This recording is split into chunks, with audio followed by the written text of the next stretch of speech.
you ready?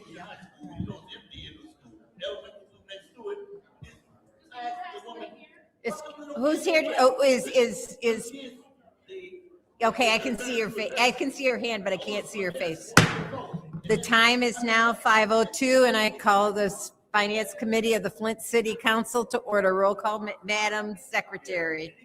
Mr. Al Alamin is not in. Dr. Lewis is not in. Ms. Johnson is not in. Oh, hurry up, get to your seat. Ms. Johnson? Present. Ms. Priestley? Present. Ms. Winfrey Carter is not in. Ms. Burns is not in. Ms. Machette? Mr. Pfeiffer is not in. Mr. Jarrett is not in. You have 3 members present. We have 3 members present. We do not have a quorum, so we'll be waiting on that. What was that, Miss?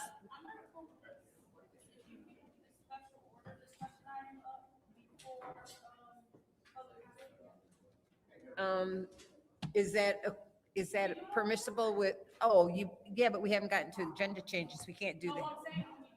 Oh, yeah, I can. What's the special order? I have to look.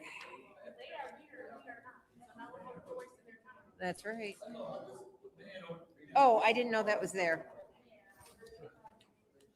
Okay, yep, we will do that. I'll make a note.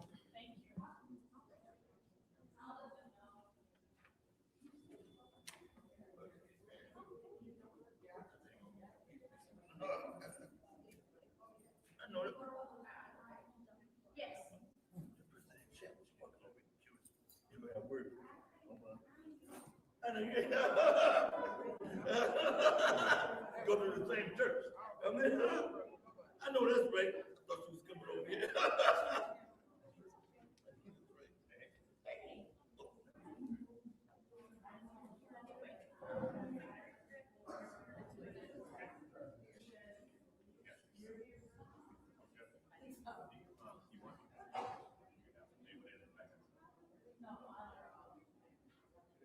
Hey, girl, Mistake made me push the wrong button. Trying to leave him on. Okay.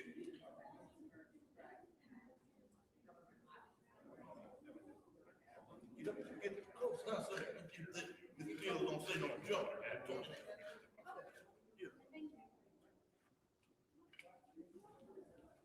Oh, like I said, people, this is our president, Candace Machette. Here in my neighborhood, they can't get along for some reason, and they go to the same church. But I don't know what's the deal with these Christians, so-called Christians.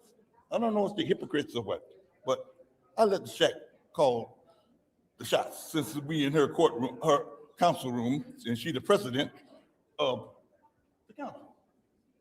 And right now, we ain't got a phone, and we only got 3 people here. Gotta have 5 or 6. That's a little better. Anyway, we go back.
Madam Secretary, could you please contact the council members and see if they are coming?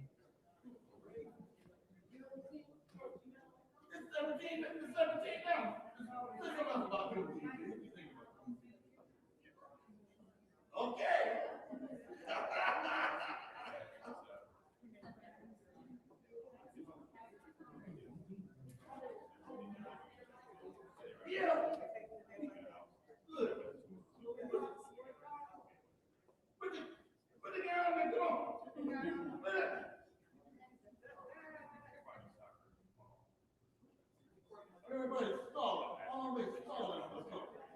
You get nothing done. So my number run down. Oh, I had one of the always just your battery running down, sir, hook it in the wall. Then it's got smoke. That's why I want you to jump in the truck. Yeah, what's with that? Give it on the free phone. I got, one of my, I ain't, yeah, look at the box. Put his face in the button, see. That's why I talk about you talking.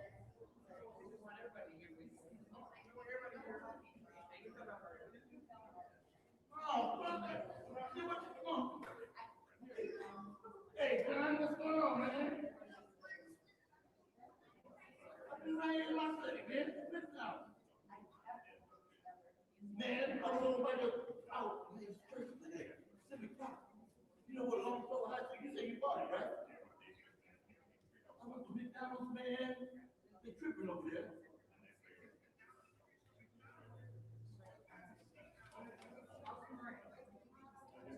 Yeah, man. Yeah. Yeah, man, come on, dog. The pound tree, that's where you at. Yeah. Yeah. I was over there today too. The whole neighborhood. Man, I was over there. Man, you got them super fighting pets came out of the clouds out of nowhere. I don't know if you want to see it. Put Trump in town or something. And then, you see them too? There's stuff going on in the inside.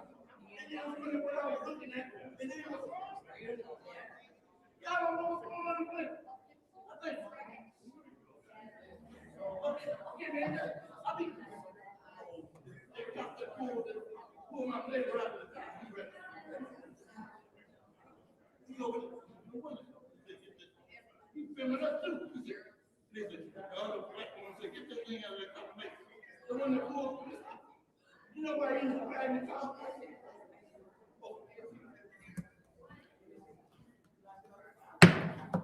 The time is now 5:15, and I'm going to call this meeting back to order.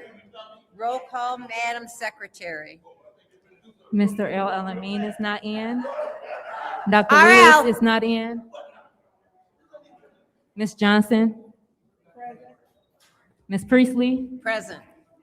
Ms. Winfrey Carter? Present. Ms. Burns is not in. Ms. Machette? Mr. Pfeiffer? Present. Mr. Jarrett is not in.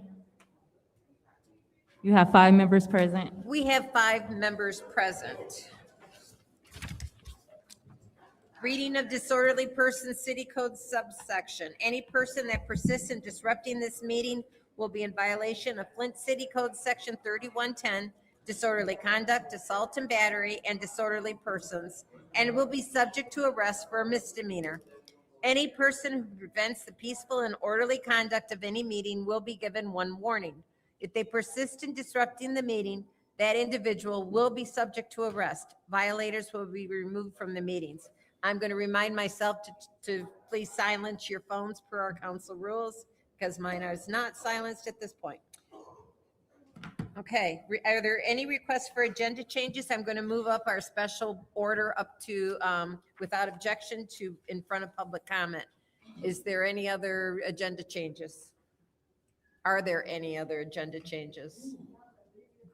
Are there any other agenda changes? That is our agenda change. So we'll go ahead, and we have a special order. Let me go to it, as requested by Councilwoman of the 7th Ward, Candace Machette, in regards to the Greater Flint Health Coalition and grants management. Go ahead. Thank you. So we know that it's starting to get warmer outside. We're definitely having unseasonably warm weather, along with some other things that are happening. We're seeing an uptick in tornadoes. We're seeing an uptick in just inclement weather all around.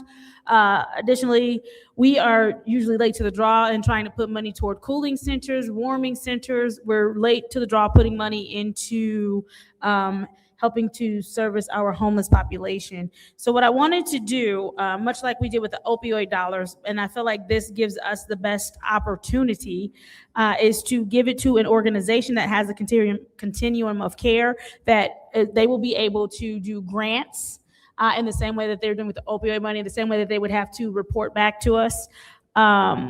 But I feel it's best because we do have larger organizations that are already doing this work, but then we also have some smaller organizations that might feel like if they come before city council, it'll be harder for them to get grants for the work that they're doing with the homeless. So at this time, if we could please have the representatives from the Greater Flint Health Coalition join us at the lectern so they can give us a brief presentation, and then we do all have their proposal here in front of us. And like I said, the spirit behind it is the same way that we did with when they are managing the opioid dollars and they have to come and just kind of give those reports to council and let us know what's going on. But the bottom line is to make sure that we are making sure that we are in line with our homeless population and making sure that they're getting the services that they need and it's not held up by any political anything. Go ahead. Thank you, Madam President, and thank you, council members. Just a quick aside before I talk about the homeless COC work. We were able to sign the contract on the opioid dollars in April. So we obviously didn't do any work prior to that. So we were thinking mid-July coming in prior to the RFPs going out. So you could review the RFPs, kind of the thought process around the buckets. I just want to make sure I updated you because we hadn't been in yet. It's because we hadn't signed the contract. We were going back and forth with legal. So I want to make sure that you know about that. And so that's that piece there. So about a year and a half ago, I believe that time is correct. We took over as they call the Collaborative Applicant Infrastructure Organization for the COC, and the COC is the Continuum of Care. A number of years ago, HUD localized the homeless response system, and made it all local with a lot of involvement at the community level. And they created these COCs, or the continuums of care. We're not a homeless serving entity. We don't provide service. We provide services to those who provide service. So these dollars would not be spent on us. We're not asking for those dollars won't be used for us to provide homeless services. We will provide help to those that do. I'll have Kristen Pollard talk about some of the loss in federal funding and how we think these dollars are extremely important.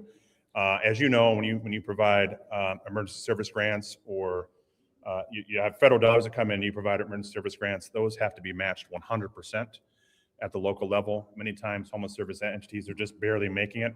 And at times in the past, we've had to send money back because we couldn't meet that match. These dollars would be eligible for the match as well. That's not the purpose of the dollars, but it's an added benefit that these dollars can be used also to match, so we can pull down more federal dollars to make sure that the money goes out. So as you mentioned, I think in the introduction, we have sort of the more established, longer serving homeless shelters, and I'll name a few of those, like My Brother's Keeper, Shelter of Flint, Carriage Town. You know, some organizations serve just the youth or older folks. Some serve men, some serve families, some serve just women. The COC has multiple layers that make sure that all folks are involved. And there's a good standing commitment. They have to meet a certain number of meetings in order to be in good standing, which allows them to participate in the votes of the COC. I'll let Kristen talk about that, but our thought process was we would run this through our finance committee and our governance committee so that there's lots of input and that it would meet the needs of the community. So we're not just picking winners and losers. The committee would have an RFP process and would look at it based on the need. We'll talk about some of those programs that we would want to have funded. As you mentioned also, you're going to have some folks that come in here that may be starting off doing some good work or beginning to do some good work in the homeless serving organizations. We would want to do some mini grants as well to help get them some capacity, help them get going. I'm gonna turn it over to Kristen though, because she actually does this work, so she can actually talk more about the specifics than I can.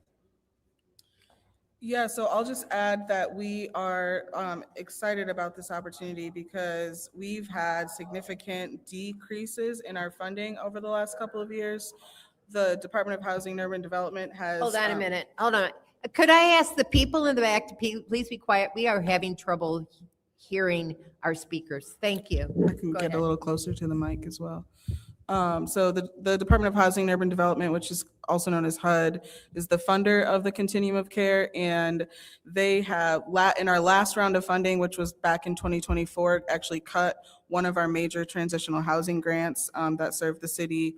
And going into this year's funding round, which we'll be submitting in August, we are anticipating some major cuts again because of the administration shifts and their shifts on focus areas from really not an interest in permanent supportive housing, and which is a critical housing component for our homeless individuals, especially those populations with mental health issues.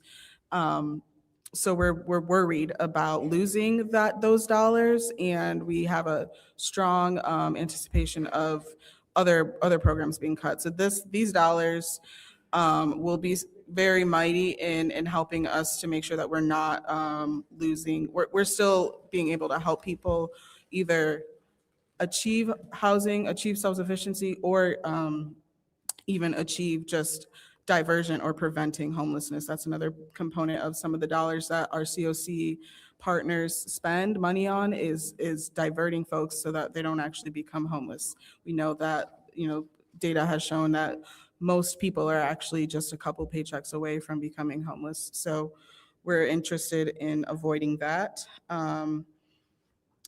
Yeah, I'll pause there. I think that's the overview of funding and what we're interested in seeing these dollars used for. And definitely, like Jim said, opportunities for matching some of the other dollars that are coming through the city and the county. So. Thank you. Do you, Ms. Mashat? Councilwoman? Go ahead. Thank you for coming in tonight. I'm excited about this because we do have a homelessness problem. Like that's a majority of, I think, our fires and our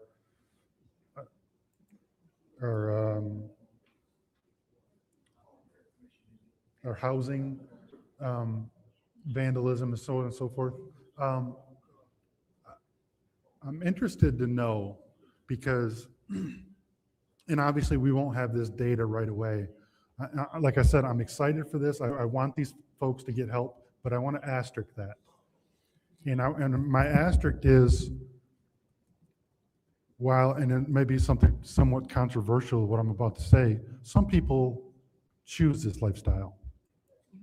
And I want this money to go to the folks that really want help and not an open door policy for the folks that choose this lifestyle. So how do we mitigate throwing good money after bad for the folks that just want to abuse the system and don't want to actually get a hand up? That's my concern about the homeless the homeless programs is we don't necessarily we just hand out money and hand out programs. Well, there's people abusing that system that have no interest in getting help. And I want to make sure that we zero in and focus on the folks who really want help in the hand up. Is how do we go about doing that? Do you understand my? I do 100%. And we've already started working on that exact issue. And so I got 2 points I want to make sure I bring to you on this. So I'm going to get in the weeds here a little bit, but it's important. So there's these things called housing vouchers, housing choice vouchers, I believe is the name. And the way they've been done for a long time, and it was well-intentioned, it just didn't work, was the folks that were, as you're mentioning, they're just, and I wouldn't say that there may be some folks who are choosing it. Some of them may have substance abuse issues, some Sure. may have mental health issues. Sure, but if they don't want help with their substance abuse, like they're If they're not getting the help, yes. If they're turning it away or they're continuing to use, Yep. sometimes they have both. For the longest time, those vouchers were going to the folks that were the hardest hit. and those exact folks. And the problem was, if you're not ready to get help or not choosing to get help, Right. you're not going to ever, that voucher's never going to get used for you. And it's not like and the way the vouchers work is if I give you a voucher or you give me a voucher, I'll use myself as that person, and I don't get the help. I don't actually ever take the voucher. They don't go to the next person in line. You just lose that voucher. So what we decided to do as a body, we talked about it, made a policy change. The folks that are closest to being back on their feet, that's who the vouchers are going to. So that like you're getting those folks that are really close, maybe something bad happened to them, maybe a fire, maybe something that happened that was out of their control, maybe lost their job, in between jobs. We get them back using the vouchers first so that they're going to be successful. One, we'll get more vouchers that way and we won't lose vouchers and send them back. And also that we'll be able to help the folks that maybe they want help, they don't know how to get help, maybe they've been in the system for so long, they maybe have co-occurring issues with mental health and substance abuse. That's a very specific population that takes different help. Right. So we've changed policy on that one, and we took over a second component. There's like real 4 components to the housing COC, and it's called HMIS, and it's the data system. So we're trying to really dive into data so that if people are shelter hopping or getting going to multiple places, we can figure out why they're doing that and really try to help the folks that are really just like you, as you're mentioning, that are maybe something bad happened to them and they just need a break, right? They just need help getting out of that situation, a hand up, as you mentioned. So those policies are kind of in place now with the COC or becoming to be in place. So I feel like we can make sure those resources are used most effectively and most efficiently so we can get people out of homelessness. The whole point is not to stay in it forever, right? It's to get it in, and if something happens to you, you can get back out of it and get back your life together. So Right. That's what we're, There almost, direction. in my opinion, there almost needs to be maybe 2 or 3 different buckets of what we're calling homeless people, right? Of the folks that you said are maybe are there because of a fire or whatever else happened, and then you've got the folks that are drugs and everything else that have, like you said, they're not ready to get help yet. So I want to make sure that we focus on people that want to get the help and not expend those services and those dollars in a losing manner. So that's all I had to say. Thank you, sir. And can I just add Yeah. on to that topic? One issue that we've been seeing for the last 2 years that we've been working on these issues is this idea of chronicity. And there are a lot of folks, we have a really long wait list of people who are homeless or waiting for help. Probably 50% of that list are categorized as chronically homeless, meaning they're kind of cycling in and out of the system, in and out of help. And that's a really difficult population to serve. And so we've been having multiple meetings over the last several months, really since last October, when we started planning for the warming centers, around what can we do as a COC to and as a community to have a space to really solve that issue as much as we can. And to your point, there are people who choose to be homeless and want to stay homeless, and that's their prerogative. But there are people who really need more help and more wraparound services. And so we're really thinking about creative ideas to try to serve those folks. And so not necessarily that these dollars would be used for that purpose, but I just want to lift up that that's a real concern that our COC has and is talking about regularly. So just to circle back on the other funding that we've given is the opioid thing. So what services through those dollars can help those that are in the merry-go-round of drug addiction and homelessness? Like, is there an opportunity to mend or merge some of these services? Yeah, that's the beautiful thing about this is that the COC, some of those organizations that serve folks with substance abuse issues, almost all of them are on the COC. And if they're not, we would encourage them to join. And we'll do our best to make sure that we're blending those services. I just had a call with the state opioid office. They want to do more kind of supportive housing with their dollars as well, so we could actually leverage some of our dollars here and use some of theirs. We're actually taking some of our money and actually, multiplying it. And as Chris was mentioned, we're trying to figure out as opposed to like a warming center or a cooling off places where you can get cool. Some folks need like a 24/7, 365, so they can get job training, they can get health services, so that they have the choice to not keep this perpetual homelessness if they want. I mean, there's going to be some folks that just aren't in a place where they can ever get out of that, or at least not anytime soon. But there's probably a segment that actually need a little bit more help. and they're not quite ready yet, but they're there, they're close. And then there's the folks that we said are just maybe one step away from being out of it. I think each bucket, I think, is important. Now, the long-term folks, that wouldn't be this money. This would be kind of more of the shelter in and out folks that help up. But we're trying to help provide a plan for all of them, if that makes sense. Thank you. Those are great questions. Thank you. Anyone else? Any other questions? Go ahead. Well, I guess did you have something? No, I didn't have any. Okay. All right. Well, I do want to thank y'all for coming in. And I think, Dennis, you asked a very great question, because when I had an opportunity to speak with them about this, that was one of my questions as well, is what's the process if you see that someone is just actively choosing to not get assistance. And so I like the way that they are dealing with every segment of our homeless population, and how there's opportunities even for teenage runaways. There's opportunities, for families. Like you said, there's opportunities where it's just for men, not just for women, just for children. So I think that, and then on top of that is that you all are able to service the organizations that we know historically deal with the homeless population, but then also your organization will be giving opportunities to some of the smaller organizations or some of the people who have just started doing the work with homeless populations. And so they will have an opportunity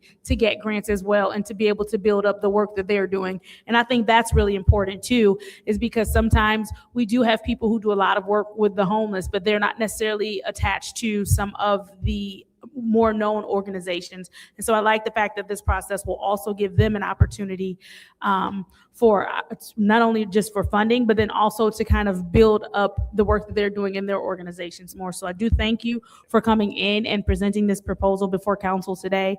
Is there anything else? We have like 6 seconds left. I'm sorry. I'm gonna go ahead and close it We're out. going to go Thank ahead you. and close out this special part. Thank you very much for coming. Thank you. And appreciate all of the work that you're doing within the community and Thank you. in regards to the opioid and homelessness. Thank you. And we'll coordinate with you for the July timeframe to come in for the kind of the first quarter, since we just got the contract signed. Thank you. Okay. I'll work that way. Thank you. Thanks. Okay, it's now time for public comment. My computer's about ready to reboot itself, so let me see how. Okay, and members of the public who wish to address the city council or its committees must register before the meeting begins. A box will be placed at the entrance to the council chambers for collection of registrations. No additional speakers or slips will be accepted after the meeting begins. Members of the public shall have no more than 3 minutes per speaker during public comment, with only one speaking opportunity per speaker. Madam Secretary, who is our first public speaker? Ariel Mitchell.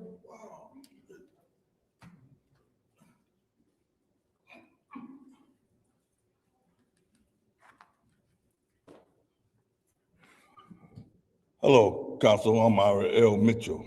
Live in Flint, 759 East Linden Street, over by Graceland Cemetery. And you see Mr. Antoinette come here and try to help us Flintstones out. And he brought the lady who used to work in City Hall downstairs with him, and to be responsible for distributing them bonds and stuff. But anyway, for the record, the day is June 17th. We ain't seen a fight yet. I thought we supposed to have fights at June 7th, last day of school. Reason why, and I was on the bus going over on Civic Park, and I seen the Holmes Street. I go to Mays Center every day, but at the corner of Holmes and DuPont, it was 3 Tahoes and 2 motorcycles, and the popos was in them. I said, what's going on? She said, the bus driver said, I think they got them fellas who shot 218 rounds. They in this area. So I said, don't tell me nothing else. They doing the bushwhack on them, like bushwhack Baghdad. And I continued to go into Mays Theater. And I went in there. Before I got in there, people's all in the lobby blocking me. But I wonder what, I finally went in the room, and one dude was watching a good movie. I said, wait a minute, this looks like Flint. He said, it is Flint. He had millions of dollars floating on the ground, like that dude they put in. I mean, millions of dollars. I said, that's us. He said, that's us, man. He was all in. And I figured, that dude heard me talking stuff out there. And he was up. And then I'm glad. And they them popos about time that we ain't got no ombudsman in Flint. Now every time we get ready to catch to run down on them dudes who shot up, and they doing the same thing. They're casing out the neighborhood. The neighborhood looks so like Grand Blanc, but they know them drive-bys is in that area somewhere, and nobody all is hush mouth like don't say nothing. And the dark people's anyway. That's the message for Flintstones. You see how they treating us up here? That dude say, "Those who pay, stay will pay." You know who I'm talking about. And this looks like Jim Jones Purple Kool-Aid. You like just gonna get the darkies that got away. And another thing, Central High School is being built all over again today at the ribbon, and that was by Northern. If they do Central that way, if we have a Thanksgiving football game, they ought to do Northern the same way. If Chief Wiggins get out of the way, cause he'll be like it's contaminated with AIDS and COVID-19 and stuff, and we'll get another area. And Kristen, make Thank it work. you. Cause Thank you, RL. yeah, tell her I know make it work. Thank you. Stay tuned, America. Who is our next public speaker, Madam Secretary? Next speaker is Tracy Wilson.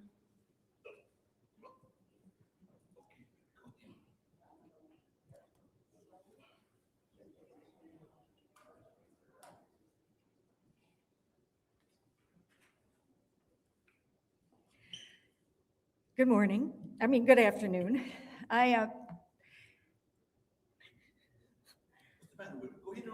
RL. Yes, let me do this in my own time. Okay, so I live in the 9th Ward, and for 3 years, I have digitally called Blight, sent pictures. I live on a commercial property, and across from me is I live on a private property, and the one across from me is like a scrap yard.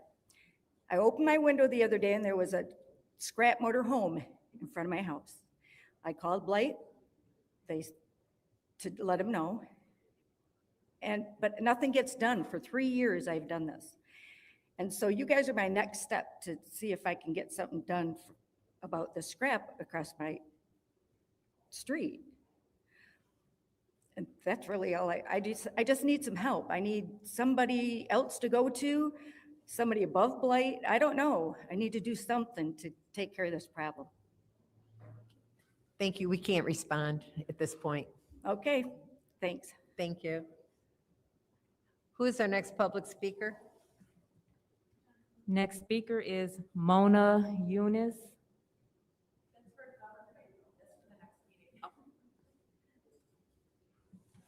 Next speaker is Ja'Cory Hawkins.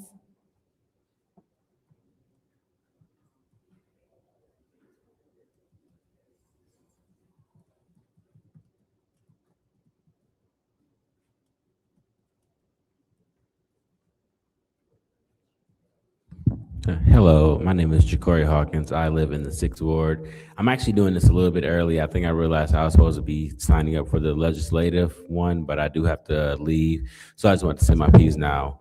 And so just with the curfew that is looking to be enforced and I think lowered, my main request is that if we're doing things, allow research to be the thing that we're driven by and not reactions, right? I've been in Flint my whole life. I understand that violence has always been a problem, but I also do understand that if you just simply look it up, curfews do not really solve any problems. It's more of just policing the entire youth. And I think we need to look at the youth as not as the problem, but there's a problem within the youth, right? Let's say like 10% of them have an issue. And so my main thing is, if we're going to do something, make sure it's done with research, because we don't want to just simply police our youth and then take away their freedom, take away their ability to be able to enjoy their summers and just whatnot. And that's my main thing. Let's look at it as a community effort and not as a policing effort if we're actually trying to solve issues. Thank you all. Thank you. Next speaker is David Peachy. David Peachy. Dave Peachy, Fourth Ward. Yeah, I was just going over some of these resolutions here. Resolution 214, 215, 221, 222. Over $1 million are going to these houses, getting refurbished, accessibility. Who are they? Do you people know? Like Mr. Pfeiffer said earlier, people who deserve it, are they getting it, or are people just, how do you put an application in for something like this? I hate to say it, but these construction companies, I don't recognize any of the names. But when I'm driving around, I don't see too many construction companies on the Fourth Ward, East Side. I see them over in the Seventh Ward. I see them in other places, but I don't see them in the East Side where they really need them. We got more houses burned down than all the wards put together. We just had one burned down across the street from me, burned down twice in 3 days. This money should be accountable to somebody. How do you put an application in for this kind of stuff? Do you know? No, they just, friends are friends. And you know, it's got to end someplace. The land bank the same way. Does anybody hold them accountable for the property they own? They got a system. You won't believe this. On every corner, if you drive down to the east side right now where the houses are burned down, you check a corner, there'll be 2 houses that they tore down, but they'll leave one. That way they can't sell the property. They maintain it. They send these guys out to cut the grass twice a year, but they get the money for that from someplace. There's big money in that, but they're leaving the neighborhoods where they're no better off than when them houses were sitting there. Last week, when there was a fire across the street from me, the fire department couldn't even get to the fire hydrants because the grass was so high. They wrapped their hoses in the extra lot, but the grass was so high they couldn't really, you know, use their water hoses. 2 days later, it burned down again because it didn't burn down all the way. They had to bring a big pumper truck in with a hose, then they put the fire out. But this stuff is Flint is one of the best cities. Well, it's one of the richest. I'm not saying it's the best. They got more money they're wasting. It's just unbelievable. But the people got to start speaking up about this kind of stuff. It can't go on. Just like your schools. How many vacant buildings are there? 22 schools? They say they spend $10 million a year just to maintain the grasses and all this stuff in the school. Now, come on. If that's true, somebody's getting awful rich. I mean, doesn't make any sense. You could tear the schools down for that kind of money, but then you wouldn't get the maintenance fee. Well, that's about all I got to say. Thank you. Thank you. Just for announcement for people here, all of our computers have been rebooted by IT. So we lost our timer. So they'll be timing on their phones until mine just came up. So I don't know where theirs are at. So next public speaker, Madam Secretary. Next speaker is Tanya Jones.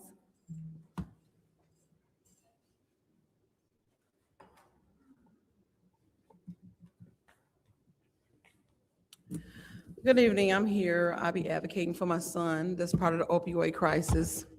Yesterday, I had the worst experience of my life. I did a medical pickup through the courts. It was an ordered medical pickup, and they tased my son. So the fact that they tased him, I done did medical pickups since he's autistic. It's called pervasive development disorder, and he has full-blown sickle cell. And now he's part of the opioid crisis, and the fact of I tried to obey the law, and I try to teach him to respect others. And the fact of I had to witness my son at 11:36 last night be tased, like he didn't arrest, like he didn't rob the bank, rape somebody. It was horrible. You know, I mean, I'm supposed to be here to protect them, and I felt defenseless. And the fact that the police did it like that, it was horrible. I mean, I would never do another one. And I see why people, they say, as for parents, we need to be reactive. You know what I'm saying? We need to be proactive other than reactive.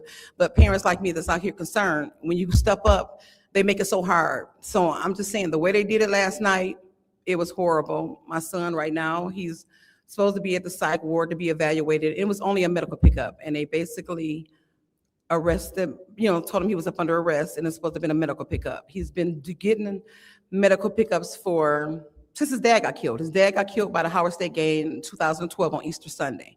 My son was part of the John Cole case. He went to his apartment at Coolidge Park and he tried to groom him. But my son, I have an open relationship. He told me about it. I went there, I addressed it, went to the sheriff department, and I told the sheriff about it. And my son was a part of the John Cole case. So my son has been dealing with a lot of stuff, and I'm here advocating for him. But my problem, my concern is about what about the people that don't have nobody to advocate for them? So I go out here, I feed the homeless, I do what I need to do. You know, I feel like to take a village, but this village here in Flint is about connection and corruption. So I feel like we all need to come together. You know, I only can do so much. You know, my son could be dead right now. If it wasn't for me being there, I went live and everything, the way it went, my son could be. Thank God he's still here, but they tased my son over a medical pickup. So they need to find something to come together and do medical picks up in order. So thank you and have a good night. Thank you.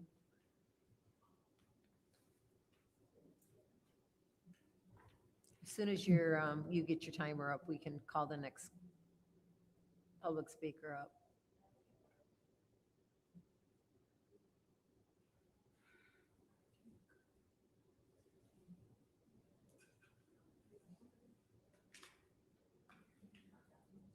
It's, okay, we'll go ahead and continue. Next for the speaker one. is Beverly Biggs Levy.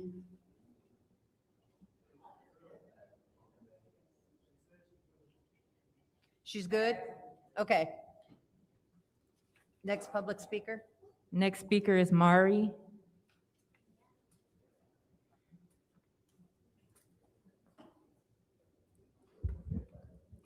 School's out for summer. That means kids are going to have a lot more time on their hands to either have a fun and productive summer or to get into mischief and mess. I am hoping that we see kids aiming for the first option. We learned from the city of Joffre earlier this week that our youth want to work, and we need to be doing more as a community to make sure they are well prepared and equipped to succeed. So putting this idea out there now so that next year you work with some of the groups that focus on resume writing, interview skills, and preparing youth to work. The councilwoman in the 2nd Ward has given us her plan for the summer and includes summer jobs, which the city is working on, curfew enforcement, and summer activities for the youth. I have been a strong advocate for third spaces since last summer because our kids and teens deserve to have places to just be kids, which is why I've been working with the council president on creating a series of third spaces pop-ups for teens by teens. We also know that there has been a huge spike in youth crime, including youth meeting up to fight, youth committing crimes with guns, and being involved in gangs. There is no reason why the current curfew should be as late as it is, knowing so many youth are out on the street at night and up to no good.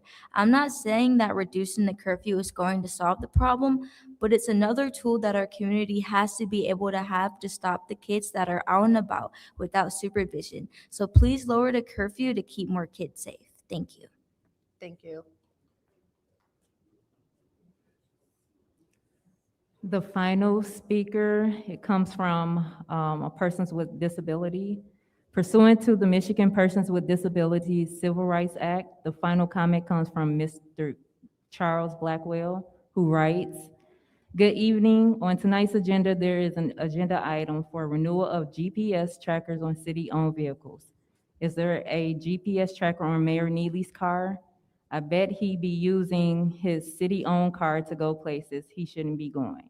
That ends Mr. Blackwell's comment for this meeting. Thank you. It's now time for council response. Council members may respond once to all public speakers. Only after all public speakers have spoken, an individual council member's response shall be limited to 2 minutes. Is there anyone who'd like to address the public? Go ahead. Thank you, Madam Chair. I do want to address 2 comments. Mr. Peachy, I definitely understand your frustration when it comes to the work that is being done in your ward. I am in full support of more properties being demolished in the 4th Ward. It certainly is it appears that we have more work to do in the fourth ward than other wards. And so I will gladly support my colleague in the fourth ward in any way that she needs to ensure that you do see the amount of work that you see done in the seventh ward, in the fourth ward. But I do understand your frustrations. Mari, thank you. As always, thank you for your comments. Thank you for, now you know I'm not on social media like that, but thank you for keeping me updated with all of the questions that you are asking the community daily. And then also, yes, I believe we started working on your third space pop-ups has it almost been a year now? That is crazy that it's almost been a year. But yes, and I know that that is some of the work that you are going to start doing here in July with the youth. And so I look forward to them having an opportunity to see the work that you've been doing and all of the pop-ups that you do have planned for them throughout the summer. Thank you for your work. I do want you to continue working on getting the other youth up here so that you can do the youth council and then do the youth council takeover that you've wanted to do. Anyone else? Anyone else? I'll take my time then. We had over 350 kids, I guess they're teenagers, apply for our job program for the summer. So what I'm going to do is ask for any employers out there in it, please turn that down, please. Any employers who would be willing to take on a child so that the government's not paying for them to work. It's to give them a summer job, to teach them, mentor them. Please reach out to Miss Shelley Sparks Green so that she can get some students in touch with you and that you can make connections. I'm really thrilled about that. I am more likely to, I don't want them to have government jobs. I want them to have private jobs. And I want them to have jobs that's going to last longer than just 5 weeks in the summer, if they are able to do that. So please, employers, if you have the ability to hire 1 or 2 individuals and take them under your wings, we would really appreciate that. Mr. Peachy, I actually spoke to the mayor today about the house down the street that you had told me about with the walls, missing the sidewalls. And we're going to try to get that down as soon as possible, because I did see that it collapsed when I drove by to check on the burnt house across the street from you. Thank you. It's now time for the consent agenda. I'll entertain a motion. Yes, ma'am. I make a motion to approve the consent agenda. It's a motion by the councilwoman in the 7th Ward to send the consent agenda to council. I'm sorry, yes, to send the consent agenda. I make a motion to send the consent agenda to council. Thank you for that correction. Is there support? Supported by the councilman in the 8th Ward. Are there any separations? Madam Chair. Go ahead. 260219 and 260222.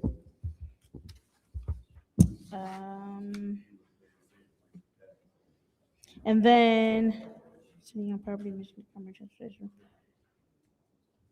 I just want to make sure I know what this is. 260226. Okay. Is there any other separations? Are there any? Yes. Go yes, ahead. Madam Chair. I would like to separate 260211. Okay. Are there any other separations? 225.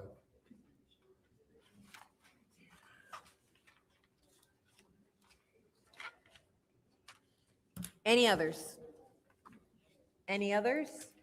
Hearing none, the consent agenda will consist of the following resolutions. Let me grab a drink of water because it's going to be a minute.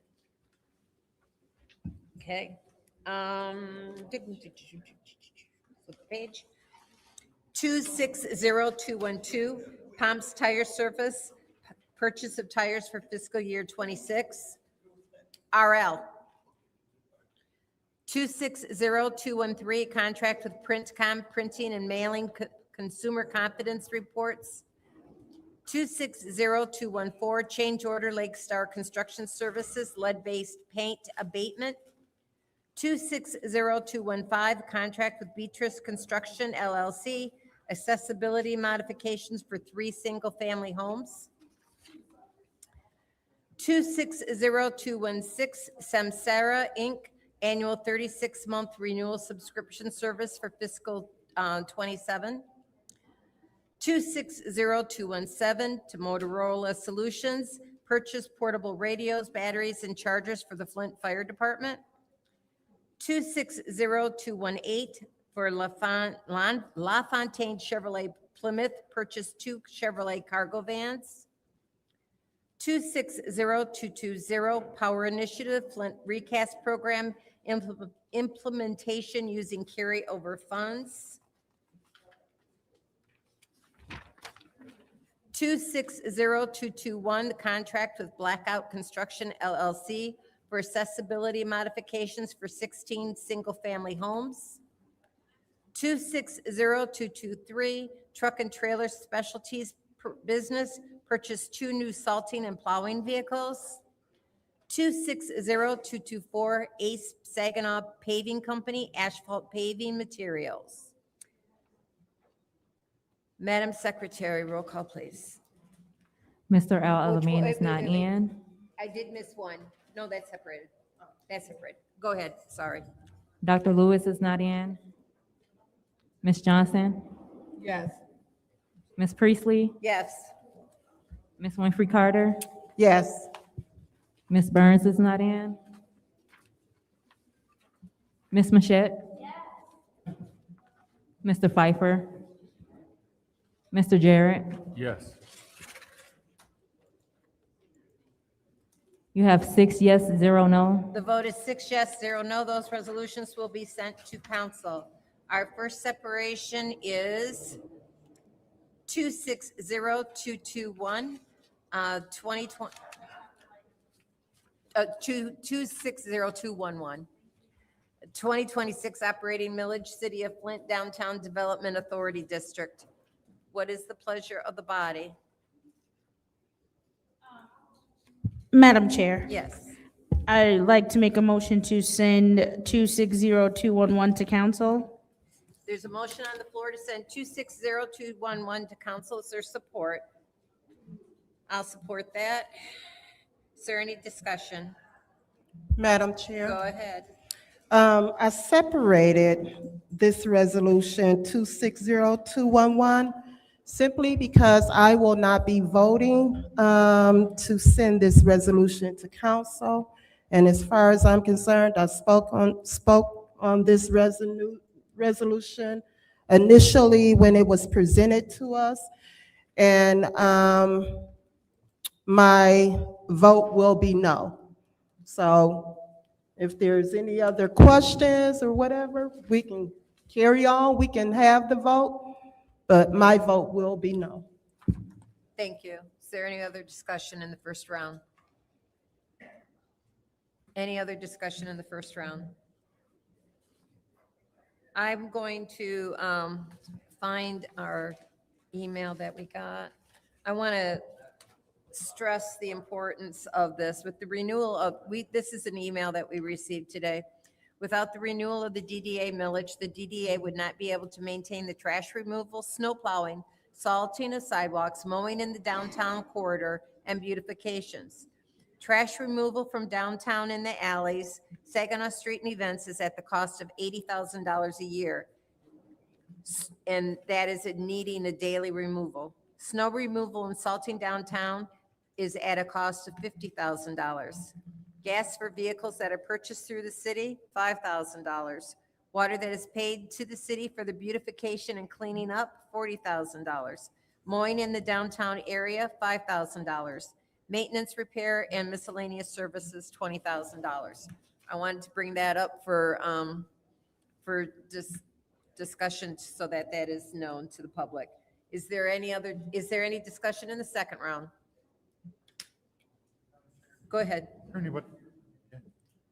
Is there anyone here from the DDA? No. This That's is disappointing. I'll take. absolutely. Go ahead. I think that that is disappointing. I think that if it was that important, we would have had someone here to answer any questions we have on the documents that we received.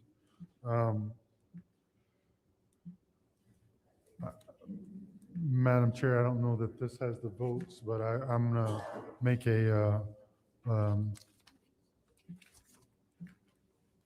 I'm going to have the clerk make a referral to have someone here from the DDA for the next committee meeting to answer questions.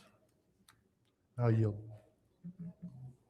Could you send that to an email to her, because then she's not here. I know she's listening, but I'll let All right. I'll Our let secretary. the secretaries pass that on. please pass that along. Is there any other discussion in the second round? Any other discussion in the second round? Madam Chair. Go ahead. So, through you to Mr. Pfeiffer, Councilman Pfeiffer, Yes. did you want to keep this here? Madam Chair, I'll make a motion that we leave this resolution here in the Finance Committee There's motion on the floor to leave. until next Finance Committee meeting. There's a motion on the floor to leave 260211 in finance. Is there support? Supported by the councilman in the 8th ward. This is the vote to leave 260211 in finance.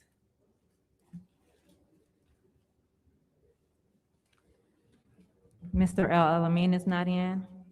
Dr. Lewis is not in. Ms. Johnson? Yes. Ms. Priestley? Yes. Ms. Winfrey Carter? Yes. Ms. Burns is not in.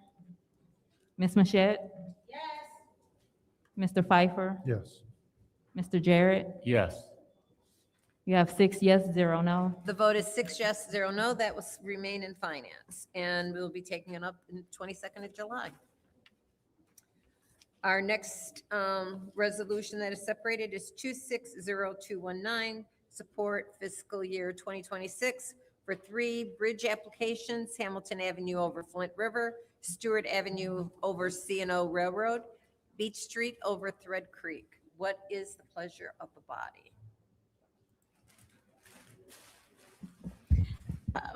Madam Chair, Go ahead. make a motion, we send this to council. So motion on the floor by the councilwoman in the 7th ward to send to council. Is there support? I'll support that. Is there any discussion? Madam Chair, Go ahead. is there anyone who can speak to this particular project? Dan, come on up.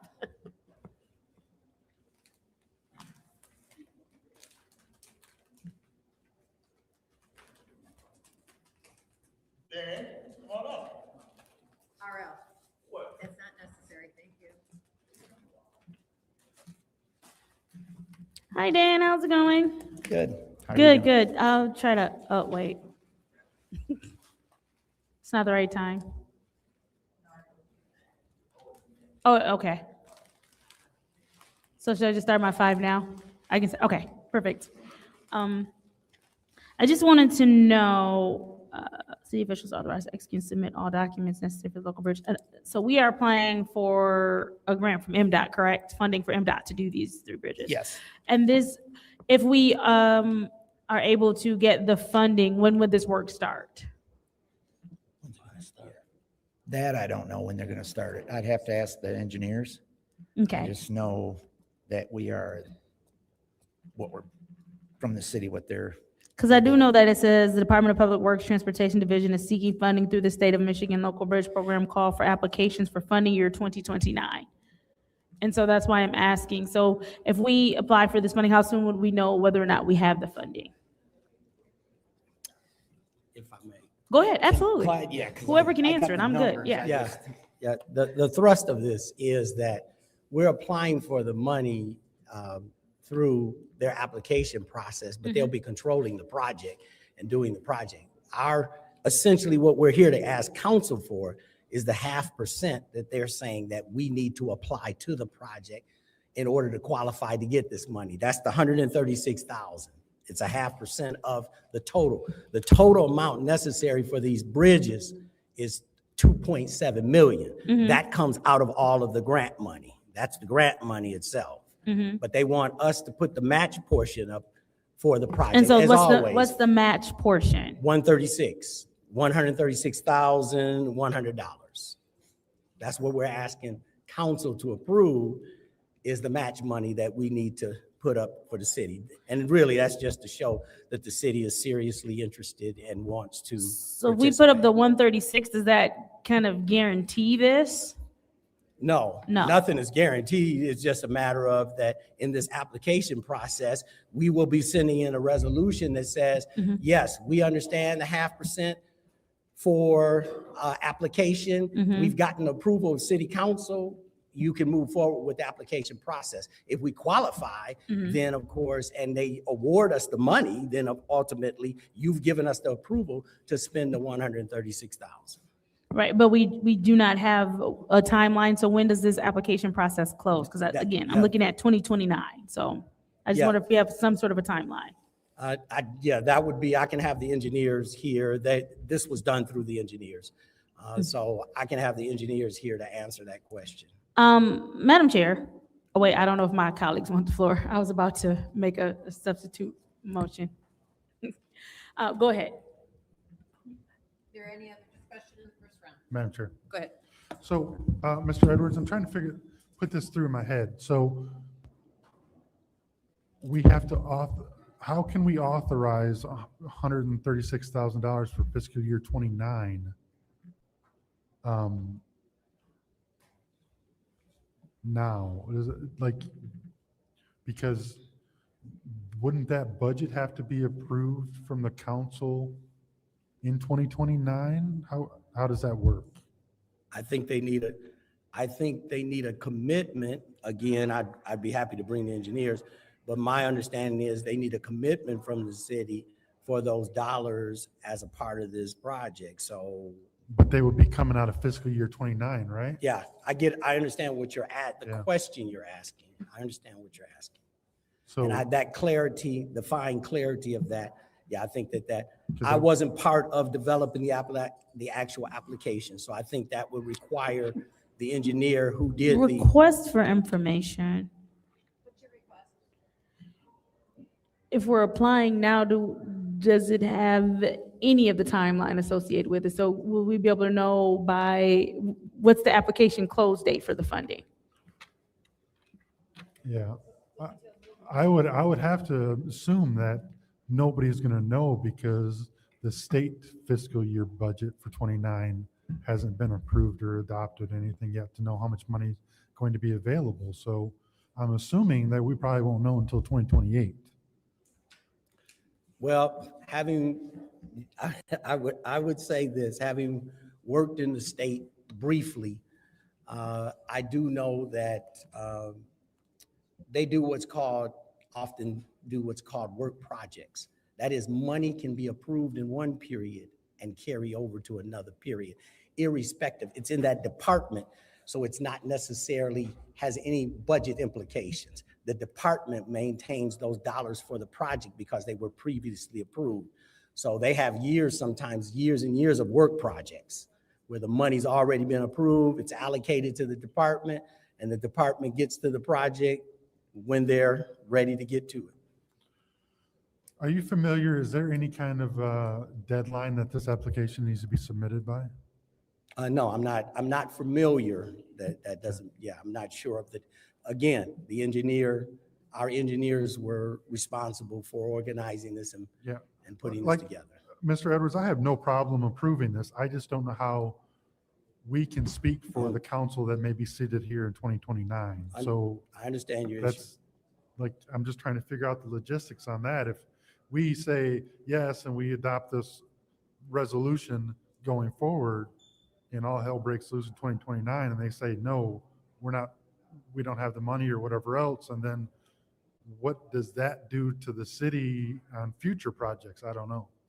I would offer this I mean, it'd be different if Option. we could put this in a bond now and set it aside and approve it today and, you know, and have it earmarked or whatever for maybe, is there a way that we can change this resolution so that we approve it today? Yes. And saying that the funds are good through 2030 versus just a resolution saying that we approve of it, but not knowing what's going to happen in 2029, we put the council in a bad position of trying to approve something that we already approved that they don't know anything about. So I would recommend that you approve it for the fiscal period that you have already approved, the budget you have approved, with the caveat that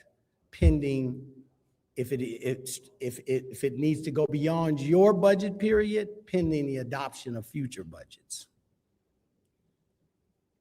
but that still puts it in a gray area going forward that it could be overturned, right? Yes. I don't know how my colleagues feel, but I think I would rather put it that we approve it and the funds are available until expended for this program.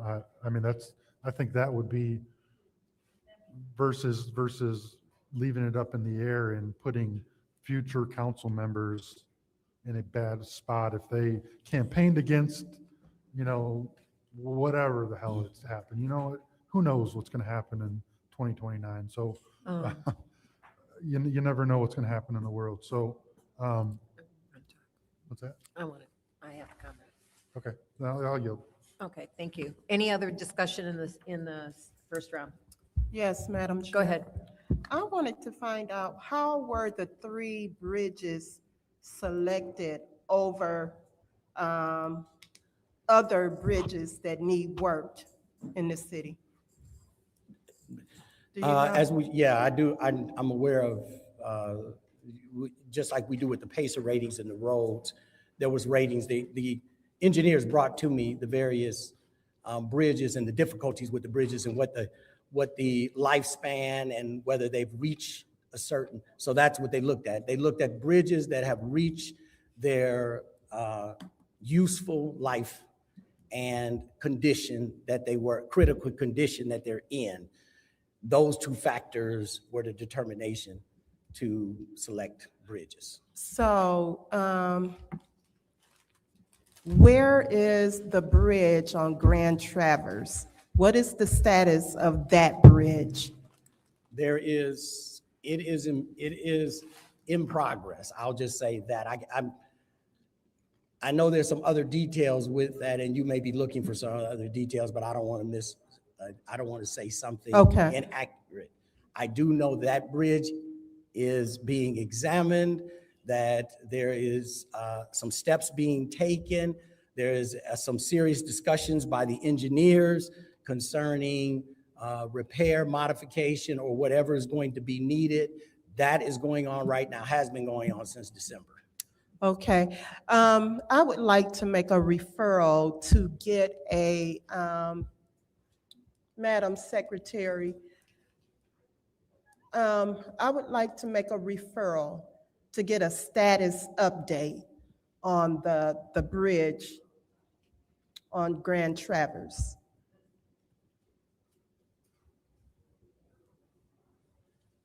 That's it, Madam Chair. Any other discussion? I know it. Seeing none, I'm going to take my time. Excuse me, and I didn't have my mic on. So, to Mr. Pfeiffer, we've done these before where we accept the grant, and that's when we allocate the funding. So when the grants come to us, that's when the allocation of the required match occurs. And I just wanted to state that on the record, that that's what we've done in the past. So we're not necessarily, we're supporting the use of the funds, this council is, but we're not allocating it for fiscal year 29 until that grant is awarded to us for those repairs. Any discussion in the second round? Madam Chair. Go ahead. No, I don't think me or my colleague in the 8th Ward, we're not saying no.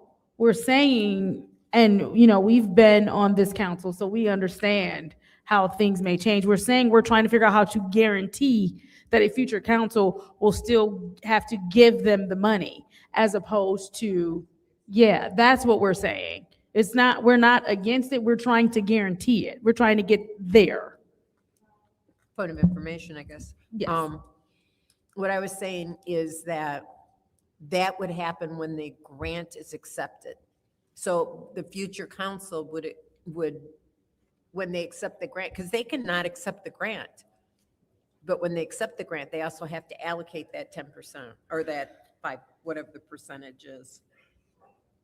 The 130 some I don't thousand. think she gets it either, but, no, we're not saying no. We are okay. not against this happening. We're trying to guarantee No, that it just- happens. That's another reason why I was asking them for like timelines, so we could figure out how to guarantee that it happens in the way they need it to happen. I'll yield for now because I don't know the answer. Okay, any other discussion in the second round? Yeah, Madam Chair. Go ahead. Give me 2 seconds. I need to. pull Sure. it. Nothing's labeled here.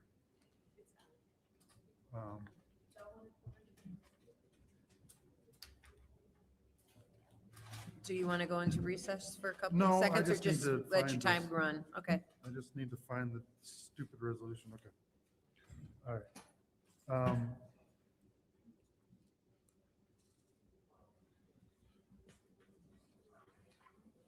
Through you to Mr. Moore. Oh, Mr. Moore?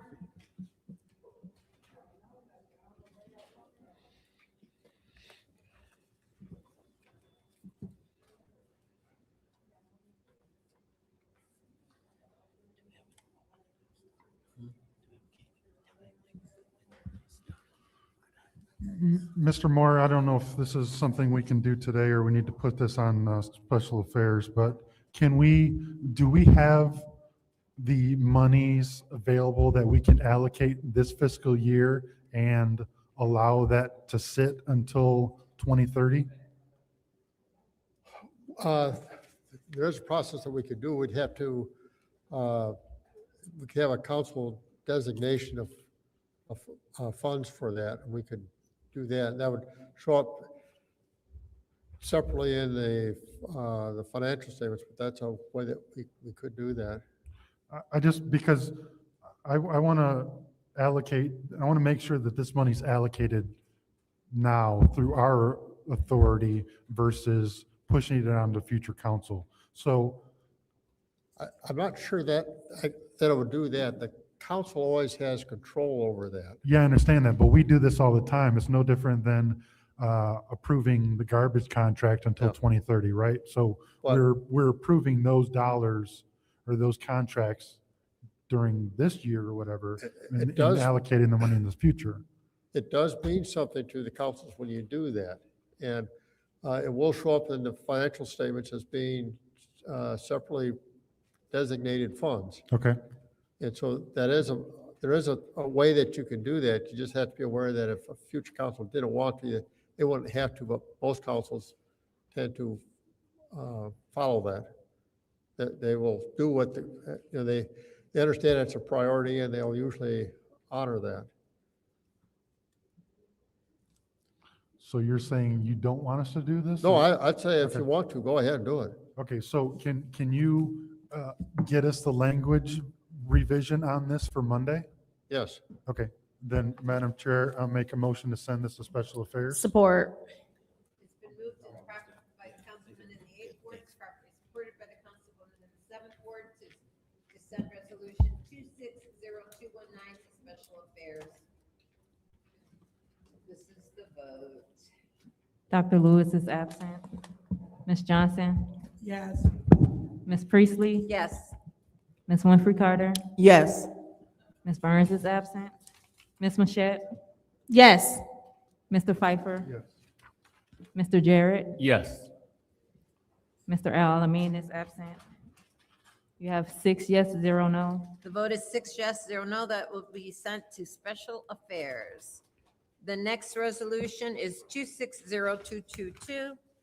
Accept fiscal year 26 one-time enhancement grant from the Michigan Department of Labor and Economic Opportunity Improvements to Haskell Community Center. I'll entertain a motion.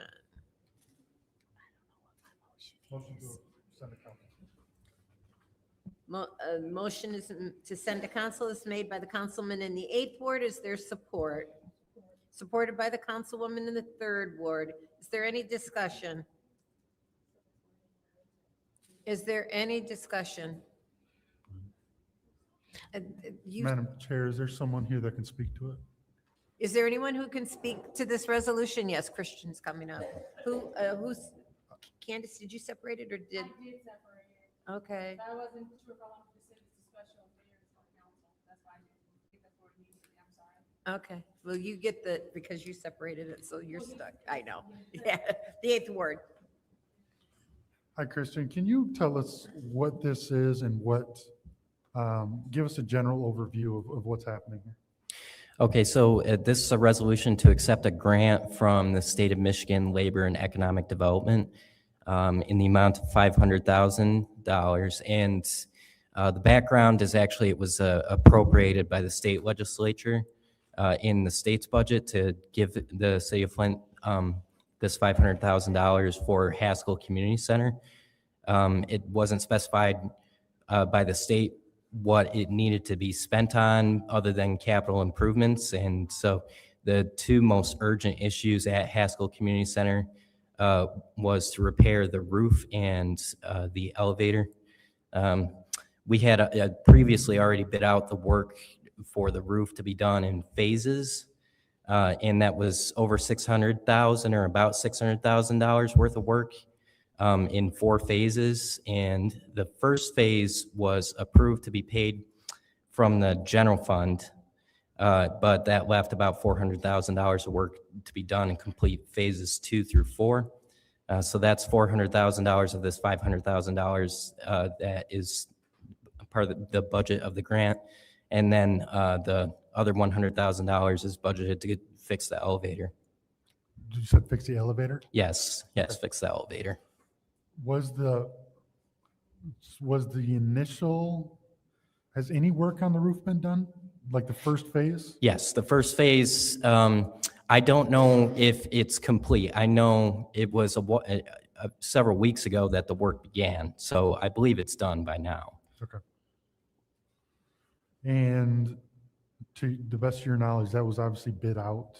Yes.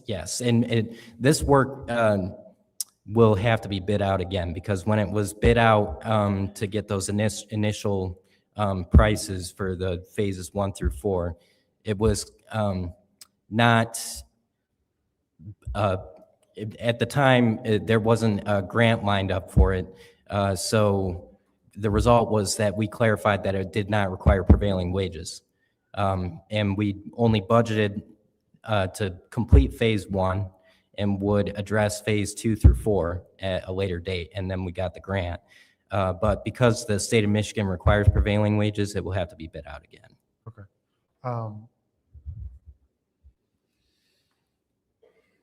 I guess that is, and then the elevators, the straight 100,000, there's. So we're actually waiting on a quote for the elevator still, but the initial estimate was, $100,000. Okay. And that's a brand new, I mean, I don't think our elevators here cost $100,000, so. Yeah, I think it's very old and a lot of work had to be done to modernize everything. Okay. Like I said, we haven't gotten an official quote yet, but that was the contractor's original first estimate. And then is that out to bid right now, the elevator, or no? We haven't put it out to bid because we have to accept the grant still. Okay. Then I will yield if I have any remaining time. The first round. Madam Chair. Go ahead. Yes. With this grant, did we apply for this and was it specifically for Haskell or did we just apply how did we end up with this grant? We did not apply for it. And to be honest, I don't know what the background is. I just know that it was appropriated by the state. But we did not apply for this? In a competitive way, no, not to my knowledge. It was handled by the state. Do we know who or why we were given this particular grant? But from who we were given this grant? I do not know. What I know is that Leo reached out to the city and let us know that we had a $500,000 grant for this purpose. So Leo just called us and said, hey, we have $500,000 specifically for Haskell, Yes, it's in their budget. but we didn't request to put it in their budget. And I believe somebody did, but it was not me. Is there anyone who can answer who requested to put specifically Haskell in the budget? I don't know the answer to that. I don't think anyone That's cool, here because there's a whole does. bunch of people back there. Is there anyone back there who can answer that? Is there anyone who can answer that question?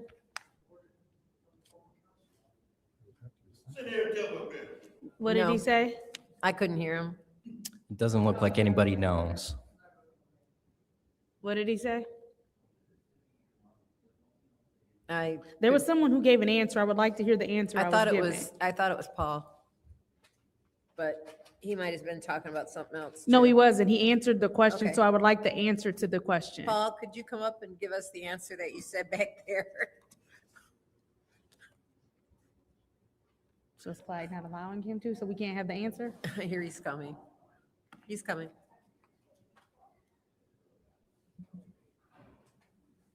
How much time do I have left?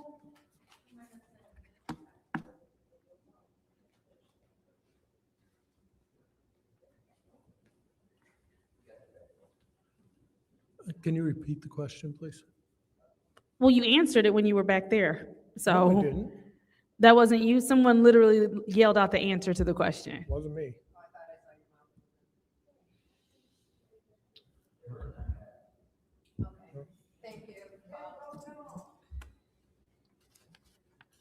So nobody has the answer.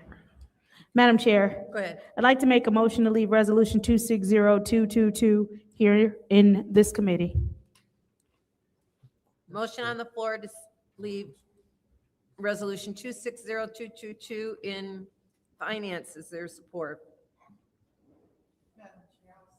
Supported by the councilwoman in the 5th ward. This is the vote to leave 260222 in finance. Ms. Johnson? Ms. Johnson? Yes. Ms. Priestley? Yes. Ms. Winfrey Carter? Yes.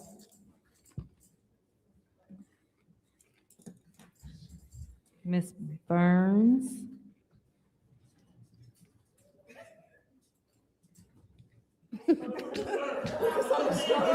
That's straight out the Three Stooges.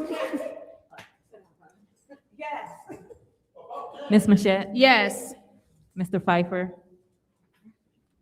I guess, yeah. Mr. Jarrett? Yes. You have 7 yes, 0 no. We have 7 yes and 0 no. That will be left in finance. Our next separation is 260225, contract of Lighthouse Insurance Group, City of Flint, property and liability coverage. Is there a motion?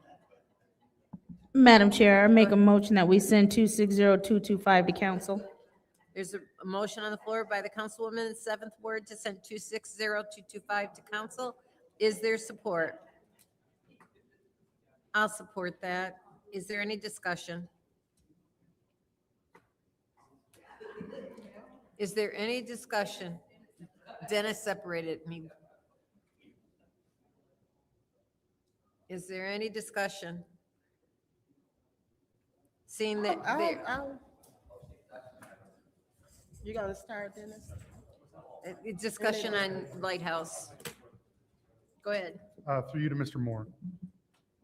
Mr. Moore?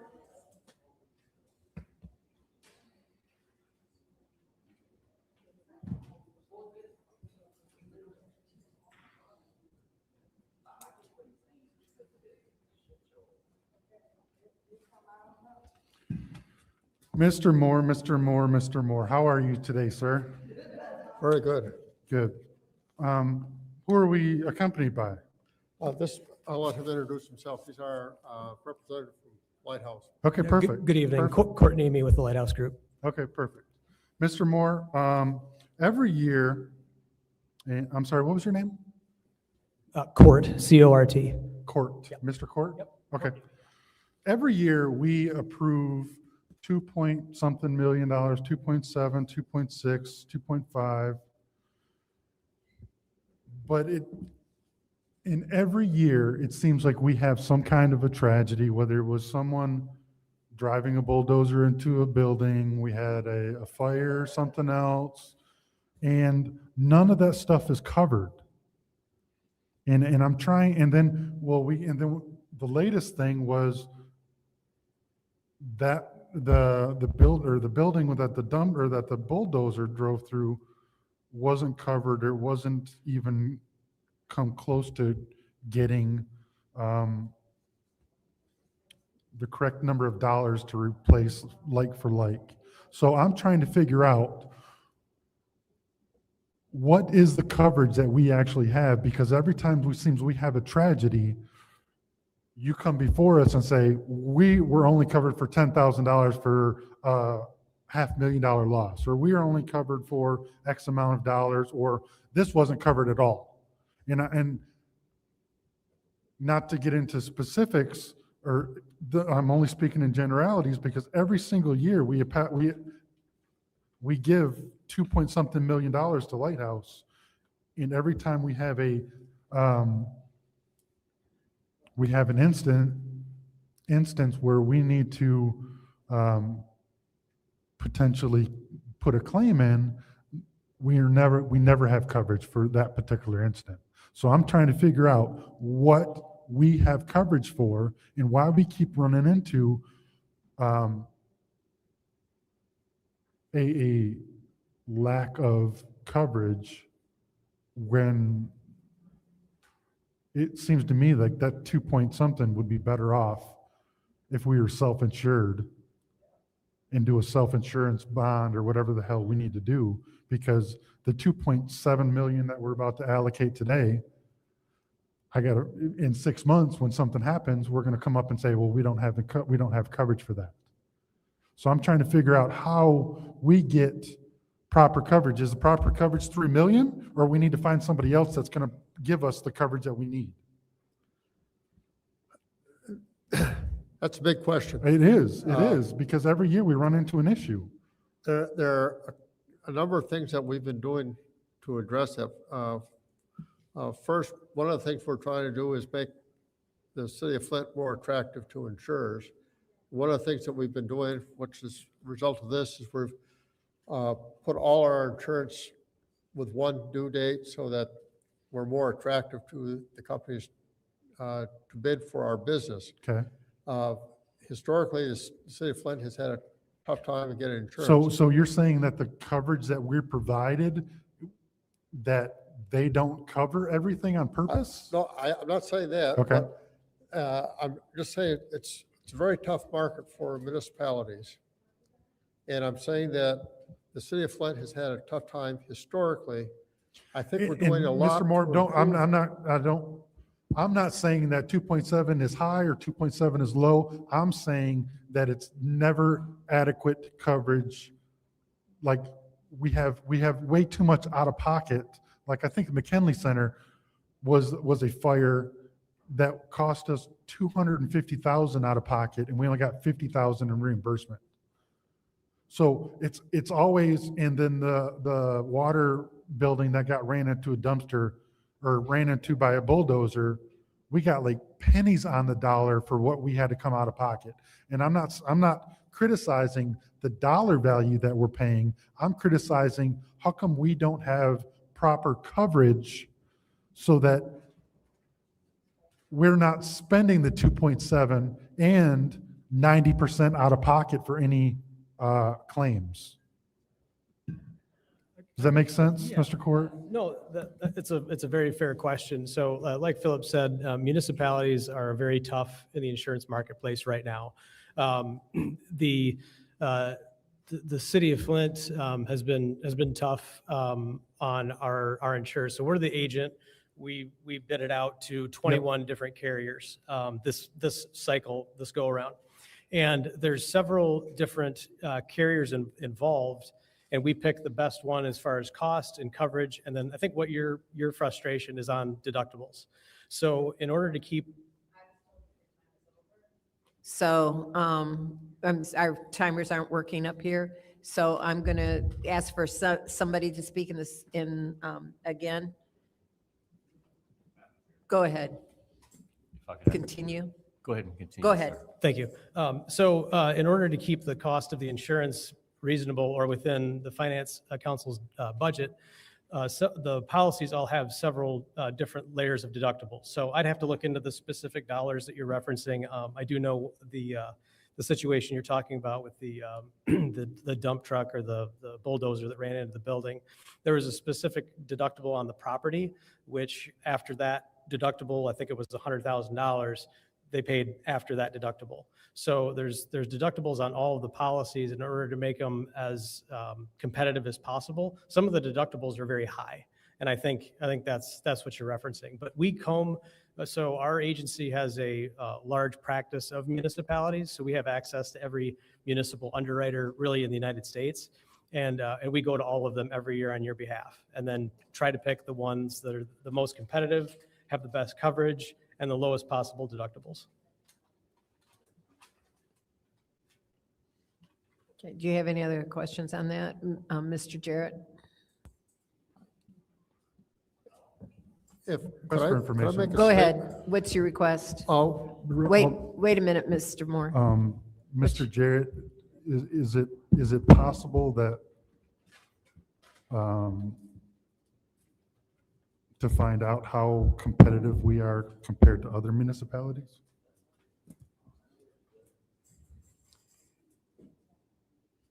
When you say that the city of Flint,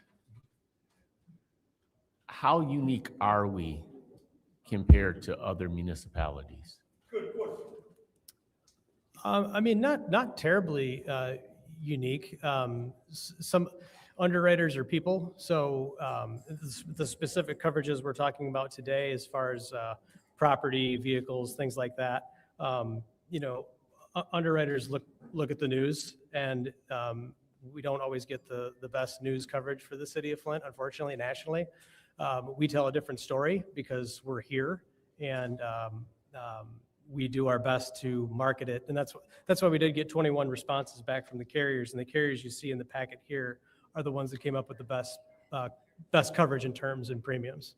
So how actively, Mr. Moore, does someone here at the city look at deductibles for certain line items? I mean, is it, are those sort of scrutinized regularly, or do we negotiate those, or what? We work very closely with Lighthouse. They're our primary agent that we deal with. One thing that we are doing right now, which I think is important, is that we're in the process of trying to hire a risk manager. The city used to have a risk department, and the idea of that is that we need to do a better job of managing our assets and resources and making sure that what we do provides the least risk that we can, so that what we do have is better managed, that our loss runs are going to be better in the future. And our hope is that in the future that the loss manager will, or the risk manager will pay for themselves just by reducing the loss that the city has for different things. And that includes everything from just making sure that we adhere to all the different safety policies, of making sure that everyone has good driver's license, to making sure that the buildings are properly secured. And that's a role that we're actively recruiting for? We're actively recruiting for that right now. And that's a role that you say we previously had here? We once upon a time had a whole department that took care of that. And, but when the city had the emergency manager, that department was lost. So how long have we been recruiting, approximately? probably a month, I'm guessing, maybe 2 months. So this is a new, Very a recent, yes. new opportunity for Yes. someone. Okay. I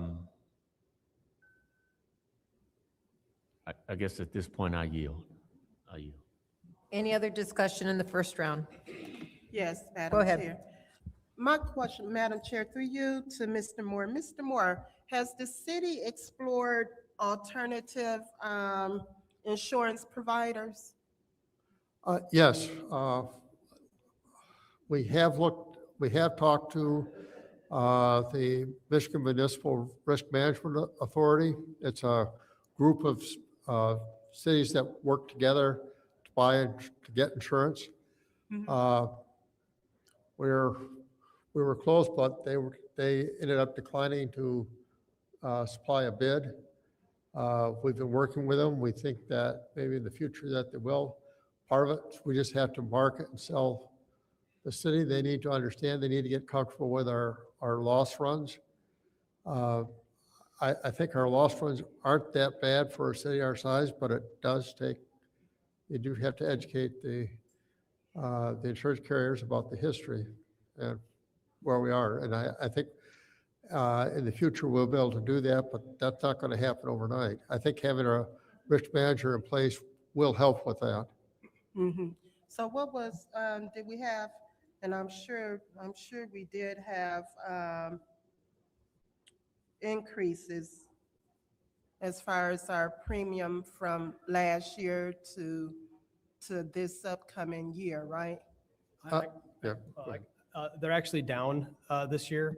So Okay. in 2024, and Philip mentioned it off the top, to make the city as a insurance purchaser more attractive, we commonized the effective dates to July 1st. So the policies that you're seeing here that are renewing back in 2024, there was different effective dates. So what we did through the work with the finance department is we renewed those on longer dates, so they would all expire on July 1st, 2026 to renew July 1st, 2026 through 2027. So as part of that work, that is going to make the city more attractive. So if you look at the back page of the insurance proposal, you'll see what you guys actually paid from 2024 to July 2026. Then we annualize that to get a comparison, and the renewal is down, I think, about $40,000 year over year. Okay. All right. I yield the floor. Any other discussion in the first round? Any other discussion in the first round? Any discussion in the second? Yeah. Go ahead.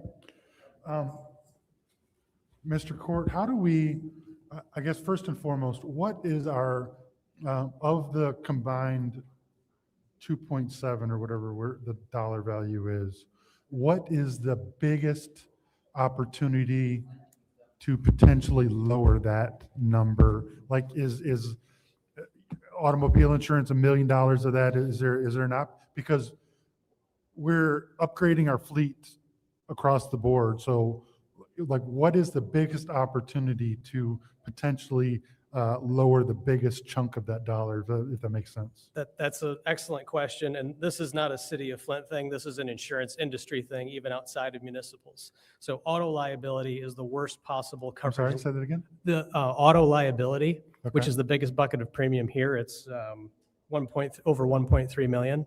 Auto liability in the insurance industry, again, not just municipalities, just the whole market, is a disaster.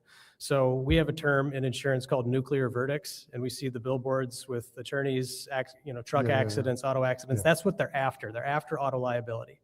All of our insurers insure all of our clients up to a certain level, and then they buy reinsurance over on top of that. Basically, it's like an umbrella the insurance companies buy. And the reinsurance market on auto liability has been rocked by these nuclear verdicts. So that's the biggest bucket of premium. That's probably why I pay $1,000 a month for auto insurance, huh? We could talk about my personal auto insurance. That's what I I'm saying. got pay I got two $1,000 a month teenagers for on my there. auto insurance. But that is the biggest bucket. So that would represent, to answer your question, the biggest opportunity. We marketed the auto liability out to as many carriers as would talk to us. And NICO is the one that came forward. They're the only ones that offered the coverage. But to your point, all of the improvements that you make as far as fleet, as far as, anything you do to make the vehicles safer, we market that to the carriers to try to secure better terms and lower premiums. So we just also did GPS tracking. Do we get any kind of discount for GPS tracking? It'll go in the narrative. I just feel like insurance is a racket to me. It no offense to your industry, but it's a freaking racket. And it seems every year the terms of what we have to pay get worse and worse. Yeah, and that's also on a macro environment. So since COVID in 2020, our insurance companies have been bleeding dollars. And what happens to all of us, me included, the rates go up. This is the first year where the property and casualty market, which is all I do, specifically this, has actually started to soften a bit. And we've actually seen premiums come down slightly. Thank you. In the second round. Any other discussion in the second round? Any other discussion in the second round? This is the vote to send resolution 60225 to council. Ms. Priestley, Yes. Ms. Winfrey Carter, Yes. Ms. Burns is not in. Ms. Mashat? Yes. Mr. Pfeiffer? Mr. Jarrett? Yes. Ms. Johnson? Yes. You have 6 yes, 0 no. The vote is 6 yes, 0 no. That will be sent to council. Our next resolution is 260226. Approve the sale of city-owned property, Michigan Department of Transportation, road reconstruction and bridge replacement project. I'll entertain a motion. Yeah, Motion to send to council. there's a motion on the floor by the councilwoman in the 7th ward, supported by the councilman in the 8th ward, to send 260226 to council. Is there any discussion? Madam Chair, Go ahead. thank you. Is there anyone who can speak to this resolution?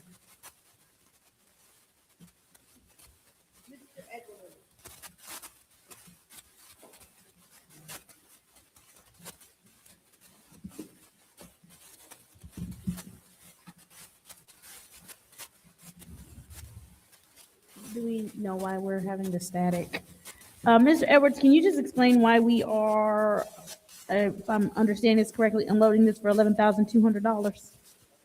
Well, I mean, I can explain the fact that many have seen the 475, I-475 project that has taken place. So this is all a part of MDOT's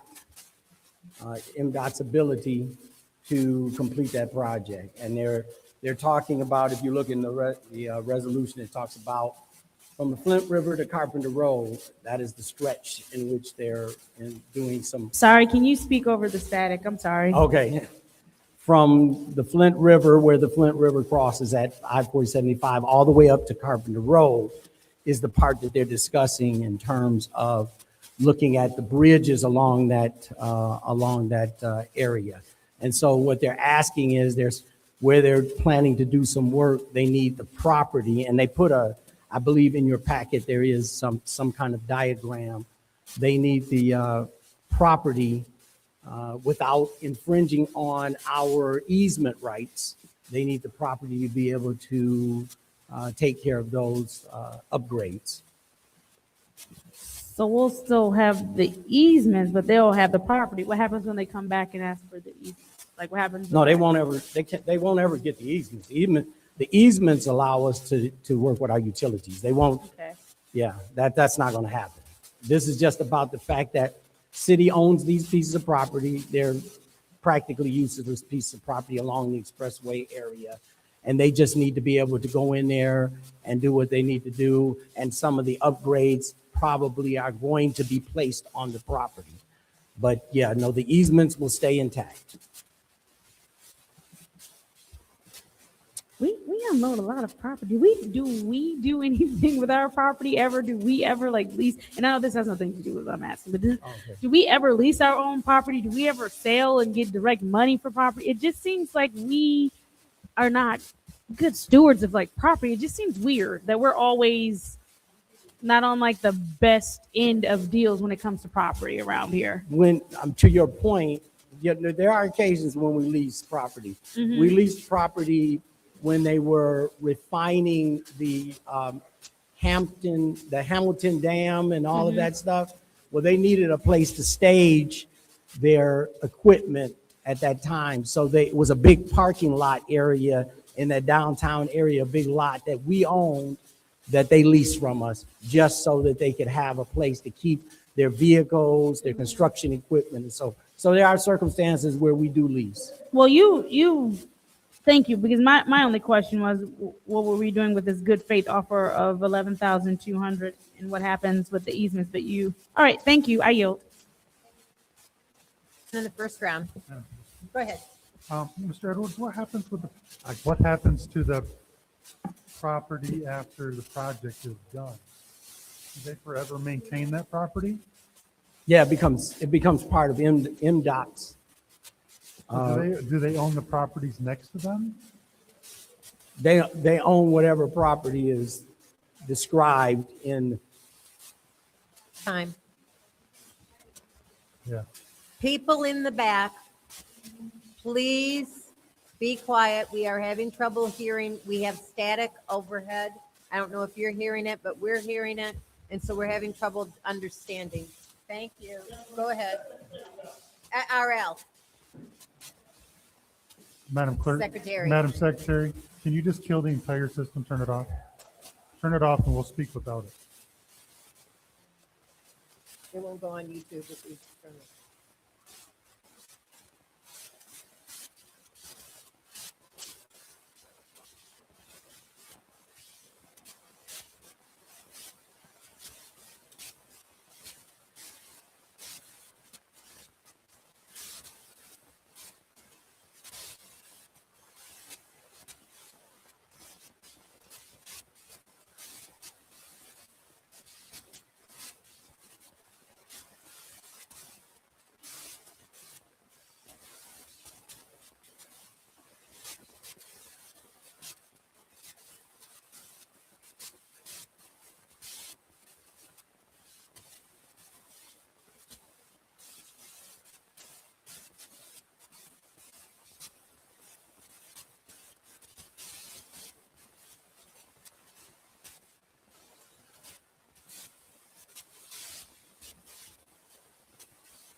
What? Bro, what's my name? The world.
As everyone who wanted the opportunity to sign in had a chance to go ahead and sign in? If so, we will go ahead with the time is now 7:03 PM on Wednesday, June 17th. I hereby call this legislative committee meeting to order.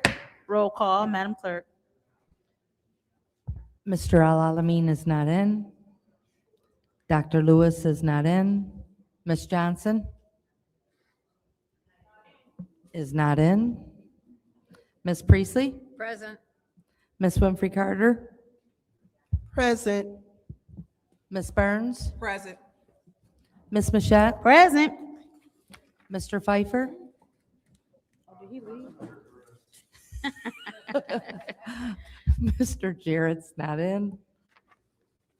We have 5 members present. We have 5 members present. It's now time for the reading of the disorderly person city code subsection. Any person that persists in disrupting this meeting will be in violation of Flint City Code Section 31-10, disorderly conduct, assault and battery and disorderly persons, and will be subject to arrest for a misdemeanor. Any person who prevents the peaceful and orderly conduct of any meeting will be given one warning. If they persist in disrupting this in the meeting, the individual will be subject to arrest. Violators will be removed from the meetings. Are there any requests for agenda changes and/or additions? Seeing as how there are no requests for agenda changes and/or additions, it is now time for public comment. Members of the public who wish to address the city council or its committees must register before the meeting begins. A box will be placed at the entrance to the council chambers for collection of registrations. No additional speakers or slips will be accepted after the meeting begins. Members of the public shall have no more than 3 minutes per speaker during public comment, with only one speaking opportunity per speaker. First public speaker, Madam Clerk. First public speaker, R.L. Mitchell. Hello, I'm R.L. Mitchell. The stuff that Mr. Moore was talking about, the DDA, and the situation about 4 years, 2030, and he just like Chase Bank, when they made me take all my bonds out of Michigan National Bank, and when I worked at General Motors Truck Assembly on Van Slyke Road. They always filibustering around, and then he's still getting to the point. He getting all these people.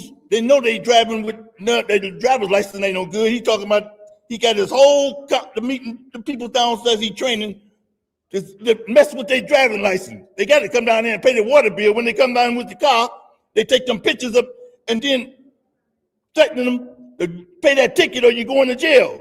And Mr. Moore ain't got no better business to do this, messing with us. Doctor, yeah, it's racial. It's racial stuff in Flint. Just like that woman, the people's MDA, if whatever, stopped somebody from going to the black rodeo. A man was locked in the bathroom on me, or what? And then he locked the bath. I said, you pale face, and he hollered like somebody busted him in the mouth. He said, oh no, I'm not going. And 2 days later, they come put me in the back room talking about, hey sir, you banded off to this premises for December the 7th. You can catch the bus outside of Flint, but don't put they might as well say, black foot on DDA property. They don't want no darkies in the middle of Flint and all that stuff. And another thing, Mr. Moore talking that stuff and nobody up here checking him, but I called him Tarzan. There you go, and all that, and a Christian. He the one that taking all, he know what to do with the money, and then Ed Taylor and that other, I can't call his name straight. And then Mr. Chief Wiggins doing the same thing.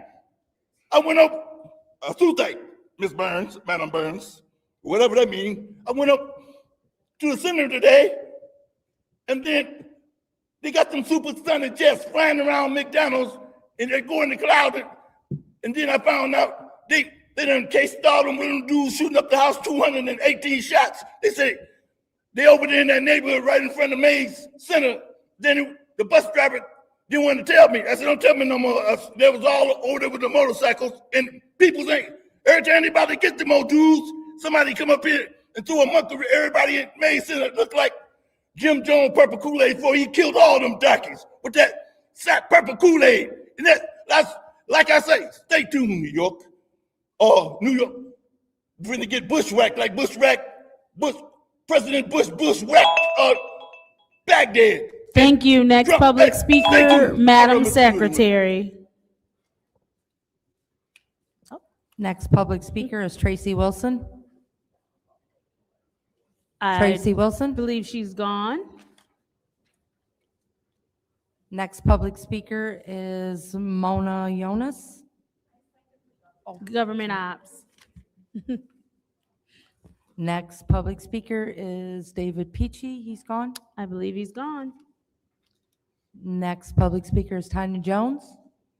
I believe she's gone. Next public speaker is Mari Cope. I believe she's gone. No more public speakers. Seeing as how that was the final public speaker, it is now time for council response. Council members may respond once to all public speakers only after all public speakers have spoken. An individual council member's response shall be limited to 2 minutes. Is there anyone who would like to speak during council response? Seeing as how there's no one who would like to speak during council response, it is now time for the consent agenda. What is the pleasure of the body? Councilwoman Priestley. Full separation. Total separation, fine. We'll move on to the first ordinance, 260193, which is the amendment of Flint City Code of Ordinance Chapter 2, Administration, Ethics and Accountability Board, bylaws, basically. What is the pleasure of the body? Oh, for discussion, no problem. There's a motion to send to council. Is there support?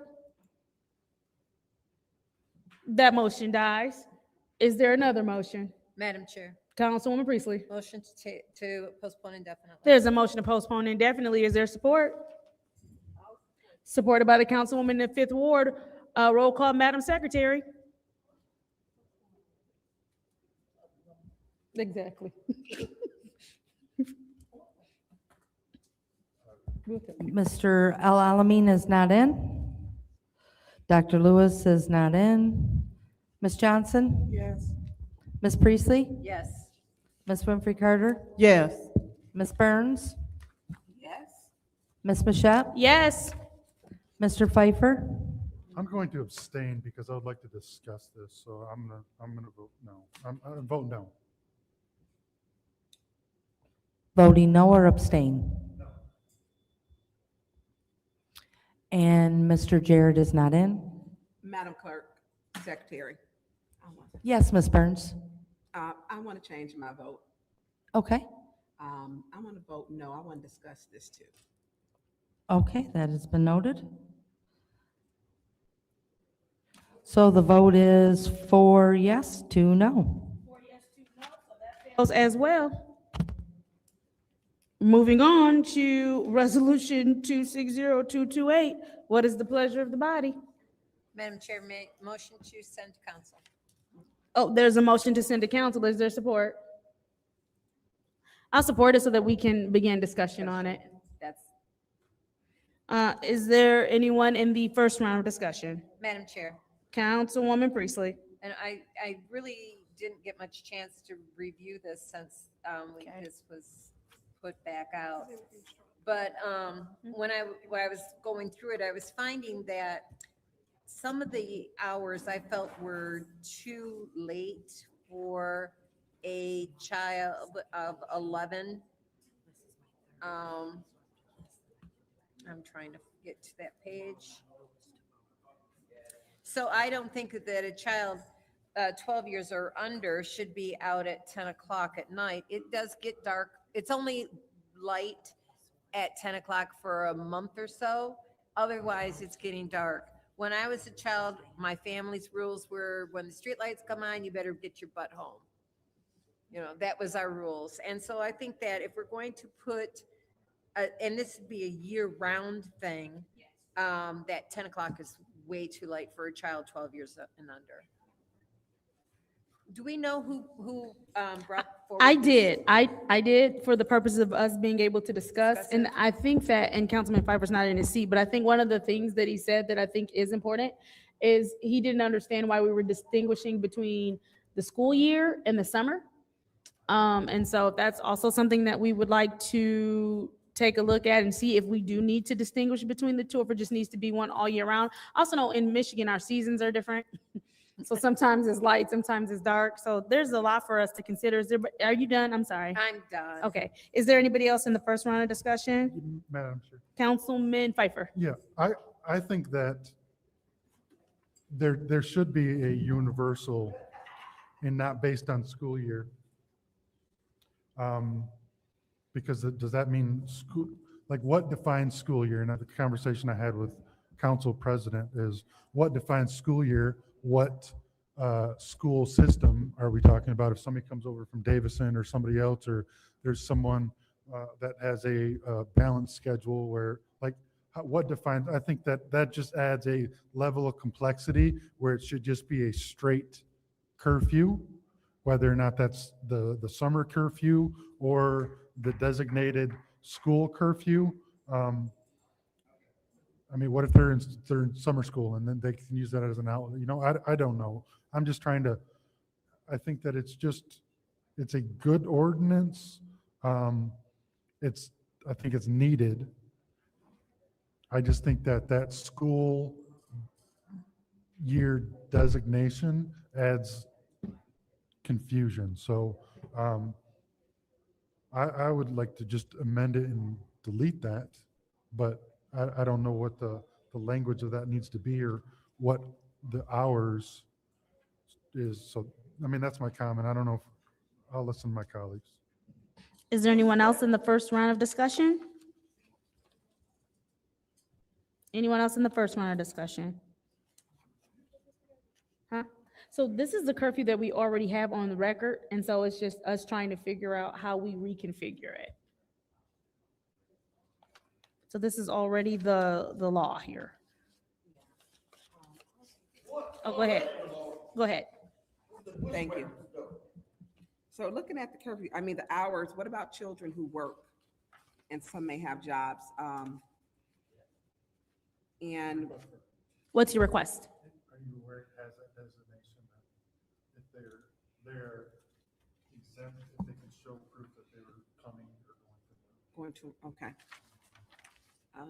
So we're just changing the times on this, everything else is the same? So Councilman Pfeiffer has also suggested for us to consider the school year versus all year round, and maybe just do one all year round as opposed to school year and all year round, but it's just throwing it out there. And then there is also the special public events curfew that we should take a look at. And then some of your other questions might be answered where it says exceptions to curfew hours for special public events curfew.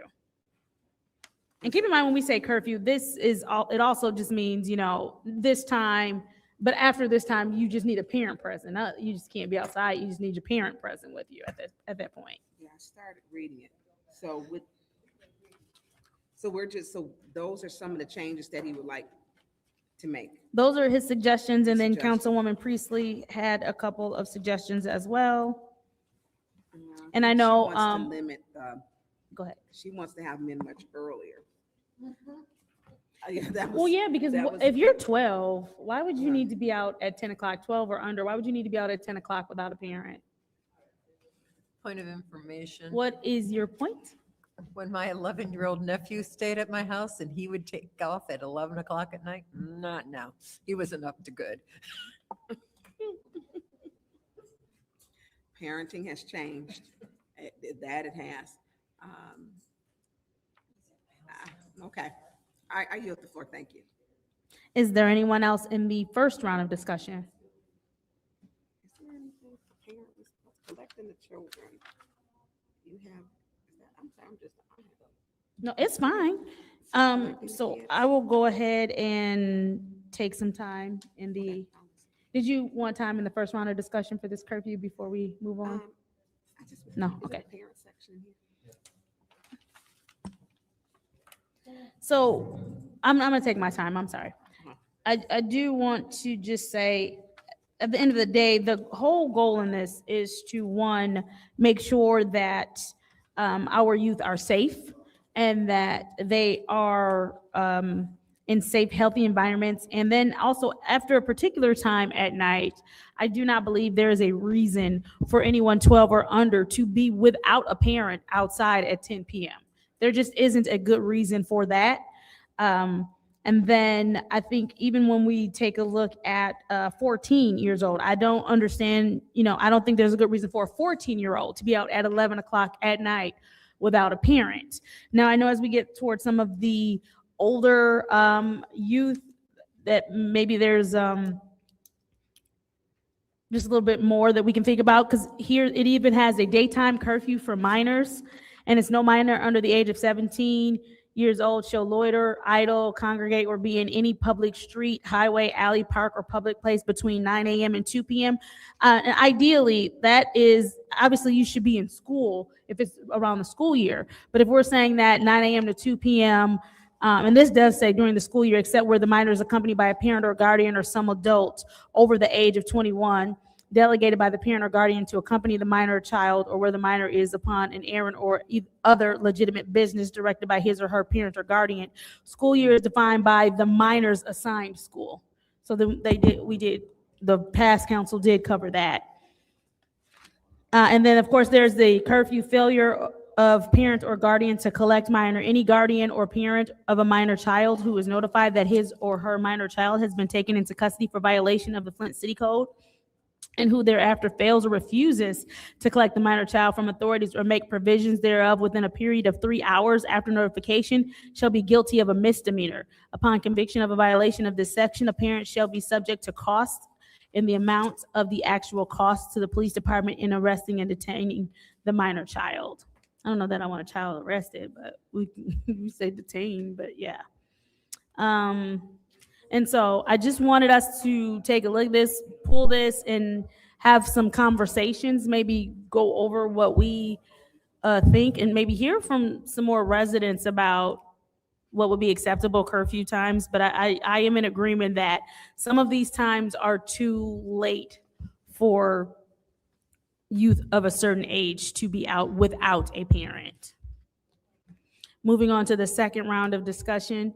Is there anyone who would like the floor in the second round of discussion? Madam Chair. Councilman Pfeiffer. So I guess I'm confused. Is this exactly the way that the one is adopted? This is word for word? That's our ordinance right now. That is our So- current ordinance. Because typically, if there's an amendment, that amendment is brought before us. So should this be a discussion item? Why is this even? It should be a discussion item, right? Because we don't have language that we're ready to adopt tonight, right? We do not, but Because I don't think that we've ever had an ordinance come before us, mhm, word for word with no amendments. mhm. But I think the problem with having amendments, though, it would have been as though I was trying to amend without talking to you, if that makes sense. And so it was, if we had an opportunity, if anyone had any ideas and wanted to amend from the floor tonight, then we could do that. And if not, it just stays on here until the next meeting so that we can see if there's a way we'd like to amend it. Does that make sense? Sure. I'm just, I don't know that we've ever done it that way, so.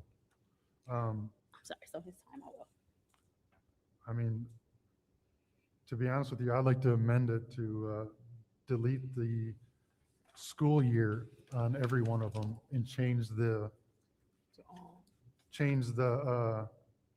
times, use the school year times as a year round, but delete the school year. Does that make sense? Yeah, yep, delete the delineation between the two. Yeah, but use the school year time. Because I don't know that under 14 need to be out until 11. So 10 o'clock would be a suffice for me I don't for think they year got the round. 10, but yeah. But that would be mine. I don't know if we're doing that now or are you just taking it and we're gonna, We can do it now. We can do it I however don't everyone know. decides. Councilwoman Priestley, can you pause this slide, please? Councilwoman Priestley? I would like to suggest that we actually form a committee to discuss it, and then they can bring recommendations back, so that there's two people involved in that, rather than just bringing it forward and going back and forth. what's that? That's We my can do it suggestion. right now with everybody. We can just do it right now. No, it's a suggestion. I mean,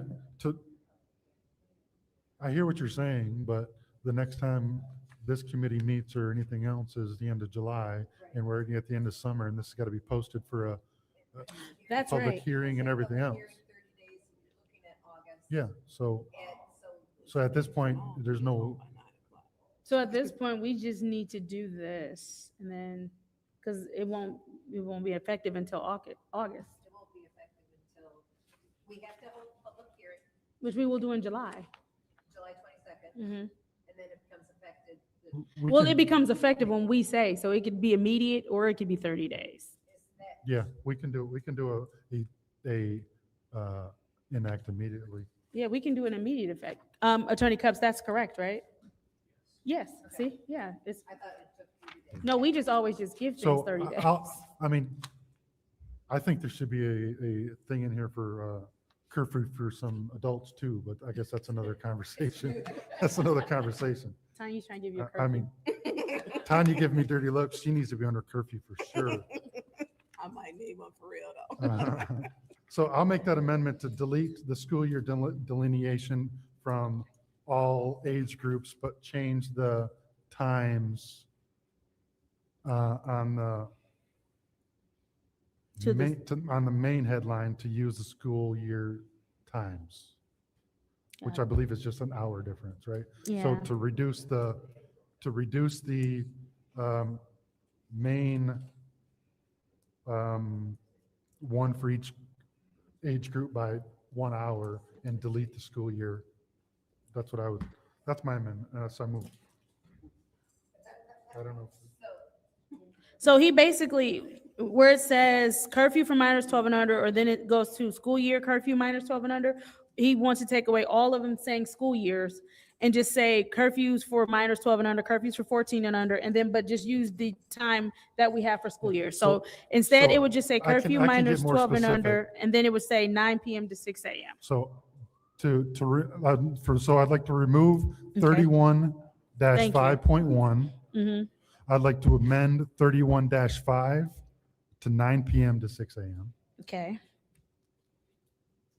I'd like to remove 31-6.1. And I'd like to amend 31-6 to 10 PM to 6 AM. I'd like to remove 31-7.1 and amend 31-7 to 11 PM.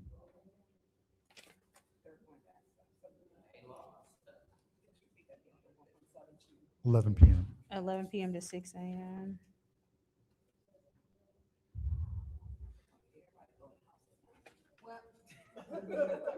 Right. I definitely want them in I really sooner. would like to see this in writing. Will that be? Yeah, we're still working on amendments, so this is just the first amendment. So if anybody has anything else. Because then with the daytime curfew, I think that that wording is fine. Does everyone else think that the daytime curfew for minors under 17 is fine?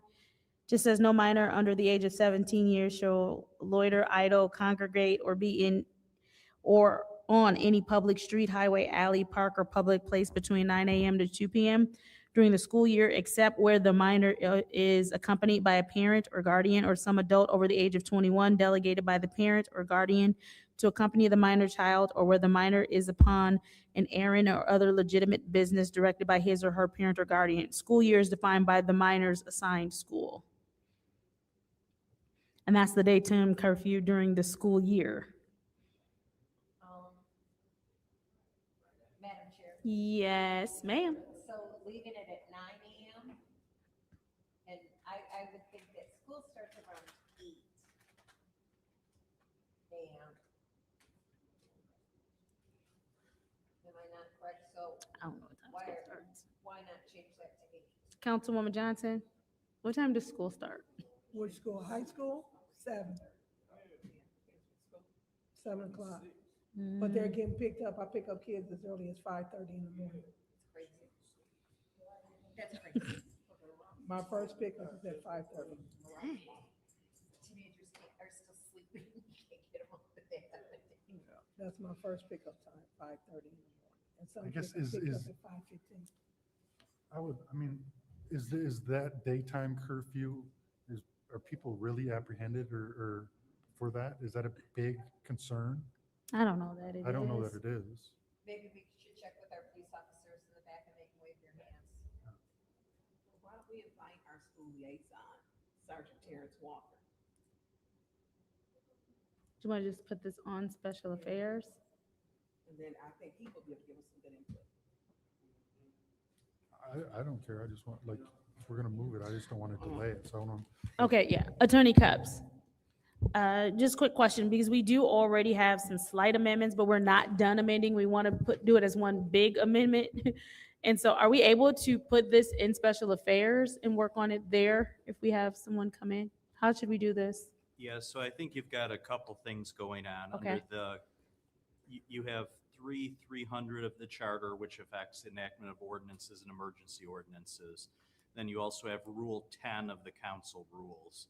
And Rule 10.3 does say if the ordinance is amended to the extent that there has been inadequate notice to the public of the content of the ordinance, shall not be enacted until the procedures of 3301 and following are complied with. So you have that.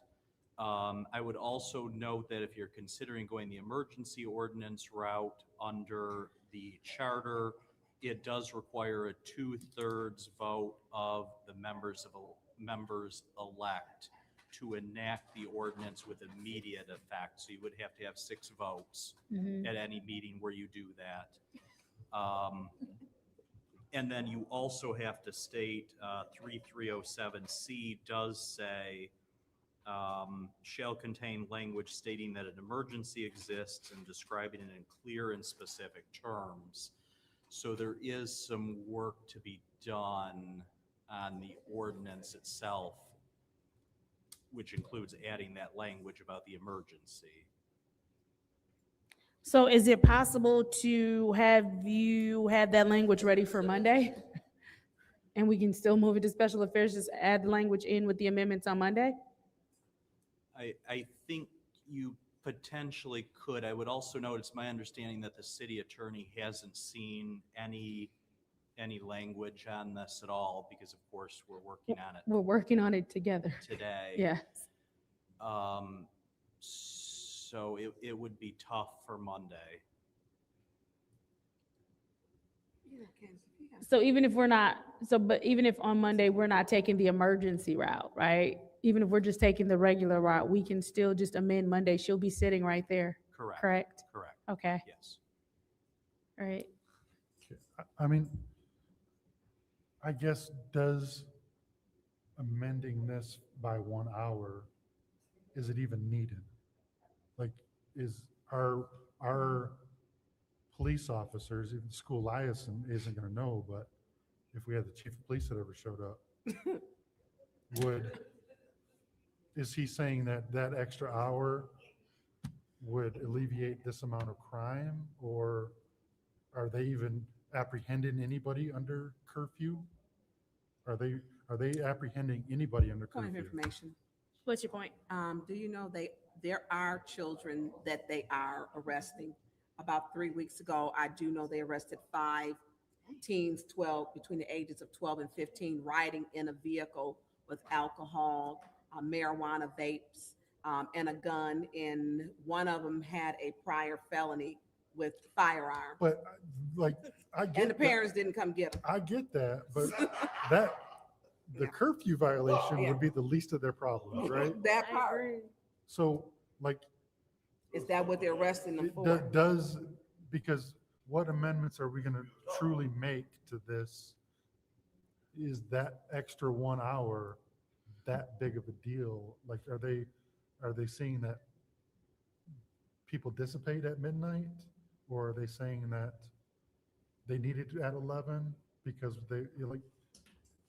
I just trying to figure out before we get into the weeds on this. Yeah. Is it really needed? Because my amendment is only basically taking an hour away. Yeah. So is that extra hour that big of a deal that we have to go through all of this in public hearings? Does it matter? Does the police department feel like they are going to accomplish a lot in that hour? Go ahead. Thank you. I think that, I know they've been asking for help. And I think that if we make, everybody will be in the house at 9 because they'll not act out there anyways. And yours is more lenient than what I see with children and young people out there, because we got a problem. We need to get control of it. And we can always, or change it back. But right now we have a problem. These kids are out of control. And this provision, or this thing actually says that parents are held liable, and I'd like to know. What is that? are we holding them liable? And if we're not holding them liable per the ordinance, then whatever we put on the ordinance is What if we have garbage green anyways, Indian because if it's walker? not enforced. I think that, because sometimes when we talk about things or we shine light on things, what ends up happening is that the enforcement does begin to happen. Because that's what happened with the blight ordinance, because from May to September, we weren't following our own blight ordinance. But once we shed light on the fact that this is an ordinance and we should be following it, blight started following that ordinance. And so I think this would be the same thing. We are giving them an opportunity to go ahead and enforce curfews, because I don't know that, and I'm not out there with them to say whether or not they've been enforced this whole I time. think it's an extra that they can add on if Yeah. they're pulling them over, you know, for speeding, or you looking like you 6 driving a vehicle, so Right. you can't reach the pedal. So I think it adds, it compounds onto it. Right. I do know that they won't help, and I do believe, like you said, when we shed light on things, things do get fixed. The 5-foot hole in my neighborhood got fixed today because Michael Clack shed light on it. But I think we should do it up here. For sure. Because I think we have a good, even with LaShawn, Councilmember Johnson, actually is in the schools, you know, and knowing like the kids and the Yeah. behavior. Yeah. I am for it. Change it to 9. Put them in the house with their parents. Because a lot of these kids are a menace to society. And they just don't, and it's unfortunate for the good kids, but you have so many kids who are out here that are, I just still don't think anybody, regardless of your behavior, I think to say that a 12-year-old should be out at 10 o'clock is insane. 12 and under. 12 and under, right? So I'm just 7 outside I was doing I was in the whatever. house. We turned out okay. Right. I mean, we survived. And so I do think that, you know, regardless of what we come up with, the fact that some of these times, I agree, Councilwoman Burns, they're too lenient for some of these ages. It's too lenient. Does anybody know what curfews they implemented in Washington DC? I think they did, Because the mayor they implemented it and they shut everything down. 8 o'clock. Was it 8 o'clock? They put them kids in. my friend. Well, you have a computer, Google They that. have a comprehensive public safety plan Because- where they because enacted, yes. They have stopped- a great They stopped everything. 85% drop. And they have a comprehensive public safety plan that they have enacted maybe 5 years ago. Detroit has adopted it, Portland, Oregon, and it reduced crime and along with violent interrupters. Mhm. And we need, which I've been saying since 2020 and sat down with Chief Green about this. He has not enacted it. I mean, they know the problems. This Mhm. is really too lenient. It is. It's too lenient, and we have to do something. But then also, when they're pulling these kids off the street, they don't have a place to house them. We have a Mhm. problem. Where do we house them? And do we make to send them to another county to house them? And then what is the, you know, what is the penalty for the parents? So if there's a 12-year-old out on the street at midnight, Mhm. we're taking them in custody, I'm Mhm. assuming. By ordinance, we should be. But what's happening? We're not taking them to the county, right? A lot of times it's full, and what the kids do is sit there. Like those 5 teenagers, my first call was a little after 9 o'clock. The last call before I went to bed was like 2:20 a.m. and the parents had not shown up yet. Yep, and that was right. And that's normal. It's not unusual. The parents don't come get them. You know, these kids are running these houses. You know, and it's not the good kids are, you know, parents know, you know. I don't think an ordinance is gonna fix parenting, but it should. Well, I it- think it- It should have, Mhm. Go ahead. Just go ahead. With this. There was a new curfew law enacted in May for DC. Mhm. Is this the law that we're talking about? I'm talking about the prior one. Okay, What is that one? I found a new one, not, I'm still looking. I What's- just want, what's the the new new one is 11 to 6. 11 PM to 6 for See? juveniles under 17. But if there are some, I just saw that.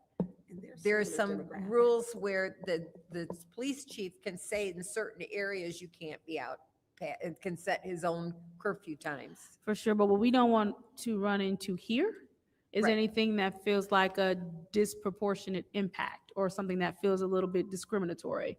I think that I agree. everybody here should have the same time, and that is that.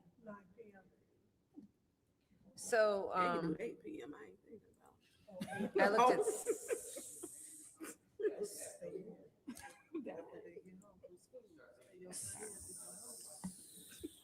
so, I think it's important too that we point out that we are not trying to whoa, be unfair or trying to restrict people from having positive, fun experiences during the summer. Hence why we're working with Mari and figuring out third spaces and safe spaces for them. I do think that unfortunately we're running up against an epidemic of youth not knowing how to make wise choices. They don't know, they're not good at emotional regulation. They're often put in adult situations and they still have the brains of children. And so they are making choices that are not good for them. And so this is a way for us to both help law enforcement and their parents figure out what is the best right track for them. And I do agree that the times have to change because they're too late. in reading the background on this, the reason why they had specified locations is because they would be trying to get flash mobs. And they were Oh. trying to prevent the flash mobs from They coming. didn't want the kids dancing?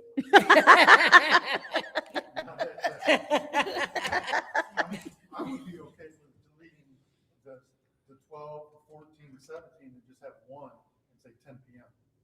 That's what Detroit has, I'm I looking don't it know up. why. I like 9 To me, PM. I don't know what the big difference between 12 and 14 is. They shouldn't be out at midnight anyway. I think 12 and 14 anybody 14 and under should be in at 9 PM. I do too. And then, Based on 17 my and under, experience with yeah. my nephews. And why is it Yeah. 17 years and under? Shouldn't it be 18? Shouldn't it be under 18? That's a good point. Well, I think if you talk Under about 18. 17, that would be 17 and under, so that would be No, under 18. 18. I mean, under 18. So we're saying Yeah, that I mean, that makes sense too. It does. 14 and under 9 PM and 15 to 17, 10 PM? Madam Chair, Yes. and I think we need the chief here, and we got a couple of officers. Can we have one of them come up? If they want to. I know they looking like, Well, really don't. If one of you don't mind, we just need a little bit of help of sorting out this curfew of what makes sense, if one of you don't mind. Okay, Okay. Yeah. all right. Yeah, that's what I was just All right, saying that. thanks. Yeah. So, and then one of the things, how many kids are out? How many kids have we had shot? I mean, we need to have some statistics. Yeah. How many kids have been picked up? And that's what we need to have. That's Chief Green's job. He needs to be here to answer these questions. So let's have. him Madam here. Secretaries, if we could please extend an invitation to the chief to be here on Monday at 4:30, that would be amazing. I'm gonna send, and if we got questions to send to, so that way he can have the data. How many children are they picking up? How many parents aren't picking up? How many children? We know that in 2024, 10 children were shot. I think if anything, we want to strengthen the Penalties? penalty for the Parents, yeah. But we're also limited by state law, I think, as to how much we can do. Whatever, What can do? we, Attorney what can we Capps. do penalty wise through? We can do through you to the misdemeanors, city- that's it. to Then the we city turn, then we attorney. turn felonies over. We can charge freaking housing fees of $500 an hour that they don't show up. We can charge that. We Can could we actually. Can we get around that like that? Yeah, we Well, could. I don't know if Attorney Capps. our city attorney is listening. Point of order, point of information. I think in general, that's something we need to take a look Request for at. And information. One second. Go ahead, Attorney Capps. I think I'm sorry. Go ahead with your request. I'm sorry. Where are the parents gonna get the $500? He was just putting it out there. He was just, They need to go to. Attorney Capps, go ahead. Yeah, I think in general, that's something we would need to take a look at and see what the maximum penalty allowable is under city ordinance. These state.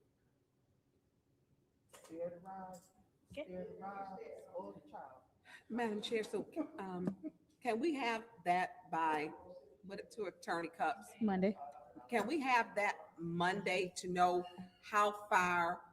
Because one, if you got officers literally picking up these folks' kids and they don't come get them. You know, 2:20, 2:30 in the morning, they're still there. And you got a mother and a father. So those are 10 adults who left their 5 kids in the custody of the police. And they feed them during that time. And so what can we do? You know, what's the amount of the fine? Do we know? Is it 500? I was thinking currently it was 250. Oh, that's it? That's what I believe, yes. So so can you check what the max is? Is that the max? I'm not sure. We can check. Can we check what the max is? Because sometimes parents don't understand until you hit them in their pocket. And then maybe we can do it a graduated, maybe the first time, but the police end up knowing who these children are. That is a fact. I've stood before parents with the Michigan State Police, and the kid was dead on the ground, and the father, the Michigan State Police knew, Whitflint Police, because he had been a menace. He had actually killed somebody. Then someone killed him. He was 16.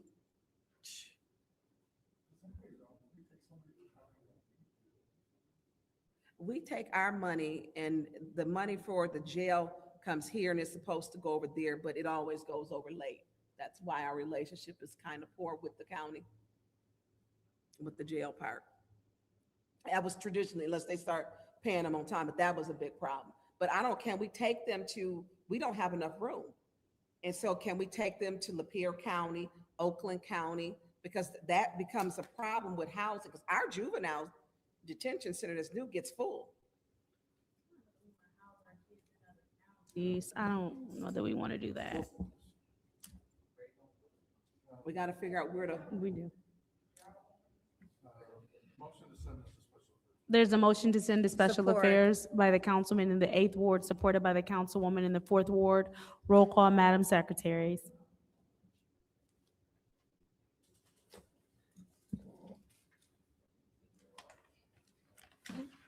Oh, darn, Dennis, you still have to go. Dr. Lewis is not in. Ms. Johnson? Yes. Ms. Priestley? Yes. Ms. Winfrey Carter? Yes. Ms. Burns? Yes. Ms. Mashup? Yes. Mr. Pfeiffer? Jared is not in. Mr. Alamin is not in. You have 6 yes, 0 no. Vote is 6 yes, 0 no. Ordinance 260228 has been sent to special affairs. There's a motion to adjourn at 7:47 PM by Councilman in the 8th ward, supported by the councilwoman in the 4th ward. Roll call, Madam Secretaries. Ms. Johnson? Yes. Ms. Priestley? Yes. Ms. Winfrey Carter? Yes. Ms. Burns? Yes. Ms. Mashup? Yes. Mr. Pfeiffer? Jared is absent. Alamin is absent. Dr. Lewis is absent. That's 6 yes, 0 no. 6 yes, 0 no. The time is 7:47 PM on Wednesday, June 17th. I hereby adjourn this legislative committee meeting. Oh, I don't know. Like, where are you taking this? Huh? Ain't nobody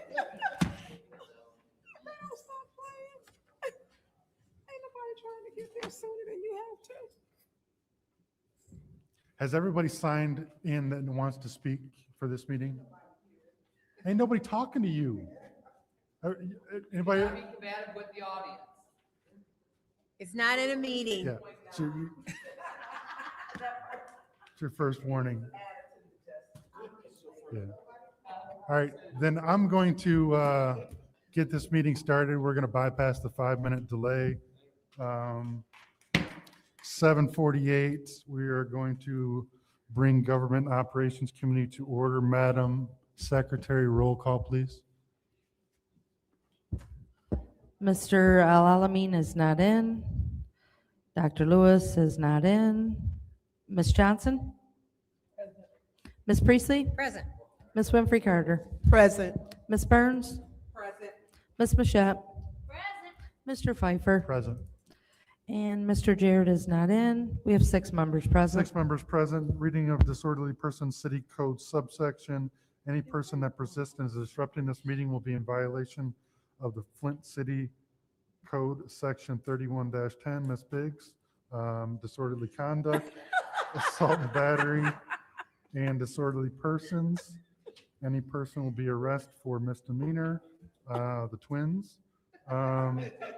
Any person who prevents the peaceful and orderly conduct of the meeting will be given 1 warning, Ms. Burns.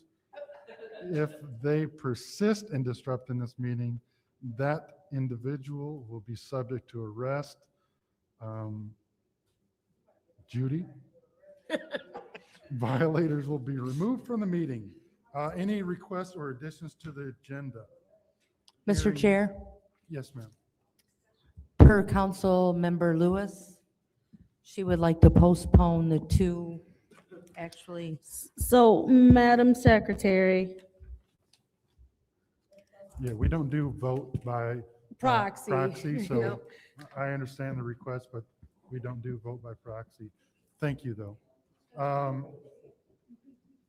Hearing no additions or changes, Madam Clerk. Madam Clerk. Secretary. Madam Secretary slash Clerk. Madam Clerk Secretary. Mr. Chair,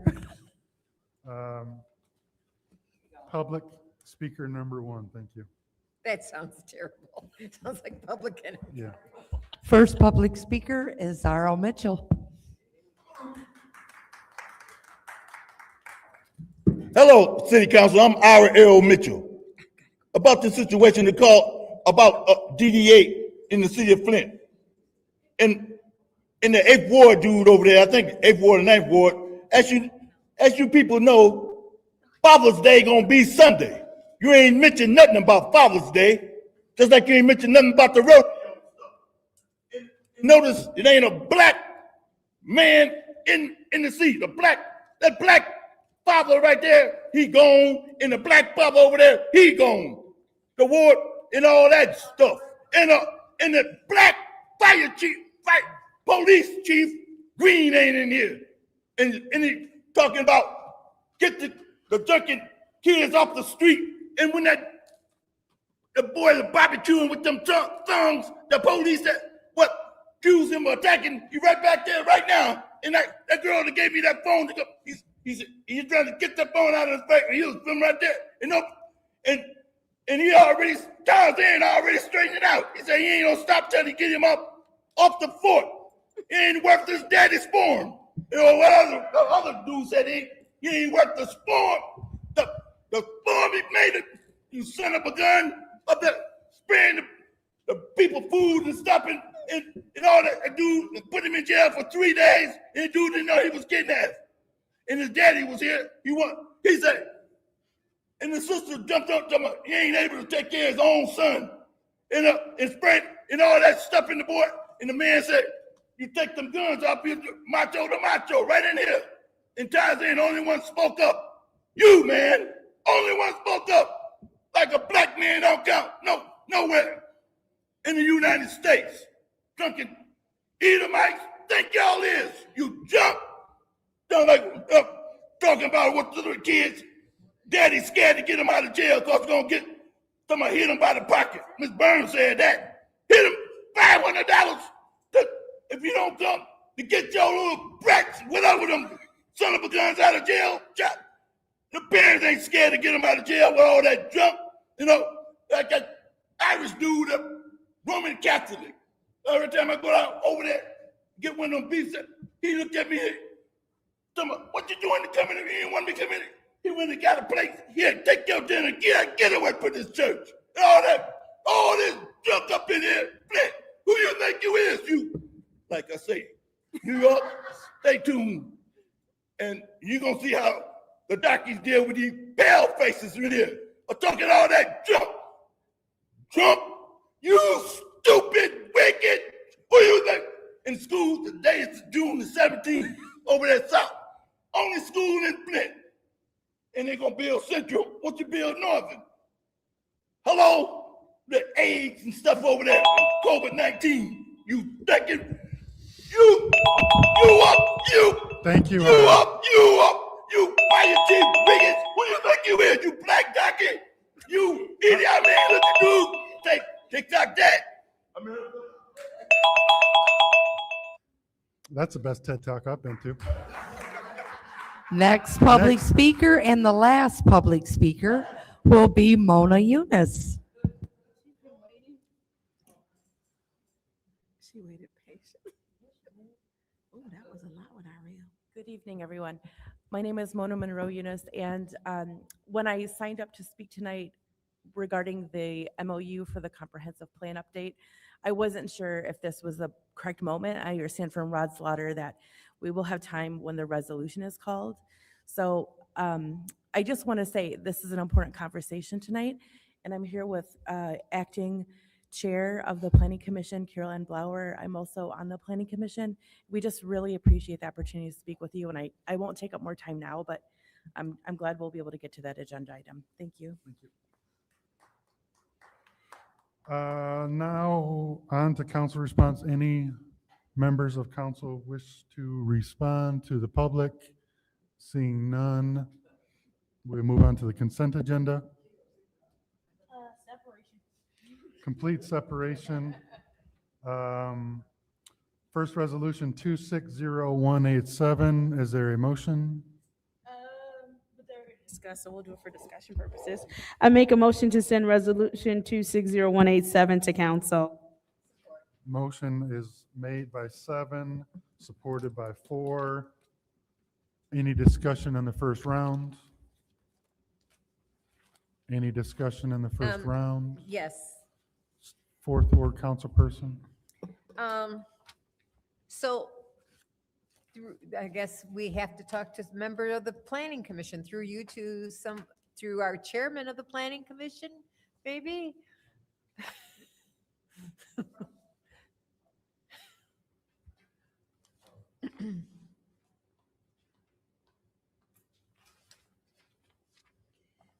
Good evening, Carolyn Blauer, Acting Chair of the Planning Commission. Hello, Carolyn. Thank you so much for being here. Thank you. And a valued member of the planning commission from the fourth ward. So according to our notes that you have, the only changes is that you define the roles of what each department is going to do, the planning commission, steering commission, et cetera. Is that the only changes that were made to this from what we've seen over and over again? Yes, so reminder that the MOU is simply just setting out roles and roles of the administration, city council, and planning commission, as well as, bless you, as well as setting of the steering committee, which again, the steering committee is not, it's just an advising body. It has no, they would just make recommendations to both the planning commission and back to city council. So there would be no, this is not the plan. This is simply for the MOU to get started talking and revising the plan in the future. Okay, because I know that the beginning of this happened several years ago and it sat for what, 2 years now or a year and a half? Well, the launch of it did start in 2024. So we should have started in 2023. That was the 10-year. So by state regulation, we are to review and revise at the 10-year mark. So that would have been 2023. It wasn't until 2024 that staff kind of started to move that forward. So we kind of launched it. So we notified communities around us and we started some pre-planning. So the MOU really is the starting point. So technically we have not started the process until we get to that MOU. We get it approved by city council, we set rules and kind of how we are going to move forward, and then we start after the MOU is agreed upon. Okay, that's been a very, I thought we had started the process and then it stalled out. So- I attended several of those planning meetings? Yes, so we have done a little bit of pre-planning. There was a consultant for pre-planning, as well as notification of nearby communities. But other than that, we have not done anything because we want to all start on the same page. We want city council to be on the same page as planning commission, so we are all moving forward together. So we are not doing things and then bringing them to council. You guys aren't familiar with it, and we get into this cycle of sending things back and forth. The MOU is the starting point of the process. Thank you very much. I yield my time. Okay, anyone else in the first round? Anyone else in the first round? Seeing no one else, I will take my time. Are you aware, was there an MOU in 2013 for the original process? Yes, so this was based on, it was actually 2011, started the process for the 2013 plan. So that was also a 2-year process. So it came before council in 2011. And this was, we did make some changes. One in particular, we changed, it was 60% residents on the steering committee in the 2013 plan. We have changed it based on feedback from the community to 90%. So steering committee, we have set for the standards of 90% residents and not necessarily stakeholders. Is my understanding that also the number on the steering committee increased, the total number? Are you familiar with that? I'm not familiar what the total of the steering committee was in 2013. Okay. My issue is the last time, like, it's not clear who is appointing who, or who is appointing, We don't. who is the body that is appointing everyone? And I don't see in the language where the planning commission appoints anyone. And to the gentleman that came up last time said that the planning commission appoints like 15 people or something like that. So it is up to, I believe, 21 members, according to the MOU. I'm going to refer to Mona to grab the language for that. So the steering committee is created by the Planning Commission based on the State Enabling Act. The Michigan Enabling Act credits the Planning Commission of each municipality to not necessarily create a steering committee, but to create the process. So we had, let me refer to. So can you point to me where it says the steering committee is going to actually appoint people?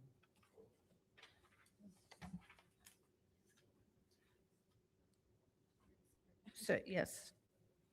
Because Where it says that you were going to do the chairs and the co-chairs, but it doesn't actually say how those folks actually get appointed. Yep, so I believe that it just calls out that city council,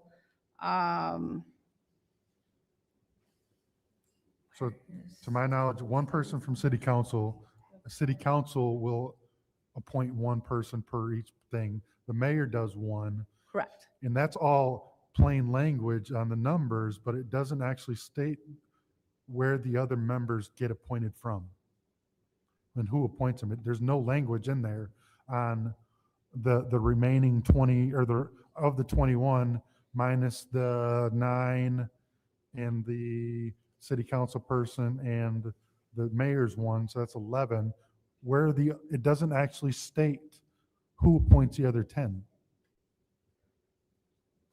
Well, I think are you familiar with that? Okay. I'm sure you had that breakdown. RL. We're just reading. Okay, so, You want to introduce yourself? Lock it up. hi. I just don't have it memorized. So, Daquan, do you have that in front of you? So, there would be co-chairs, two coming from the Planning Commission. But then there should be a place in here where it talks about, I think there were 8 that the steering committee, I'm sorry, the planning commission would. Sorry, say it again. Okay, so we're looking on page 3, Yep. under steering committee. So the steering committee will consist of no more than 21 members, like you were saying, Flint City Council, each ward will have 1 member, assigned by city council members. And then the planning commission may set criteria or guidelines for selecting steering committee members and co-chairs by majority vote of the planning commission. Your Should I- first warning. Should I continue? Yeah, Is that please okay? continue. Okay. And then after that, it says 2 co-chairs may be selected from the planning commission by majority vote of the commission. 4 co-chairs and the remaining steering committee members will be selected by the planning commission, except for those steering committee members appointed by council. So if I remember correctly, I think planning commission, even though we have 8 seats, 9 seats, we'd be selecting 8, the So- remainder of the 8. So which planning, Yeah, which and 2 of us planning would be- commissioner would be left out? It's by majority vote. Yeah. And so like the first ward possibly would be lacking representation? If they're only presenting 8, how Well, is that? I think, so I will say, on the planning commission, we are always attuned to making sure that there's, that we're making sure all the wards are covered. There will also be planning commissioners on here, so we can consider that in this election, because we'll have 2 co-chairs coming from the planning commission onto the steering committee, so that there's a link. Where does it say that planning commission are going to be part of the steering committee? It's under steering committee, part 4. 2 co-chairs will be selected from the planning commission by majority vote of the commission membership. So that would be the way to do it. I believe the reason that there's 21 members instead of 22, like you were saying, if there would be 1 more added, is it's always good to have an odd number for votes, right? Sure. So I believe that's how the total of 21 on the steering committee came to be. So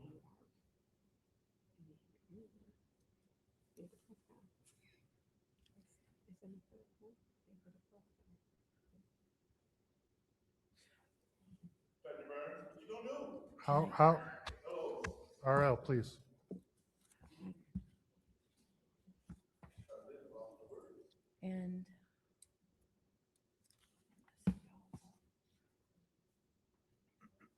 And I believe it also said that there's going to be 1 Flint City Council member on the steering committee as well. So, Yeah.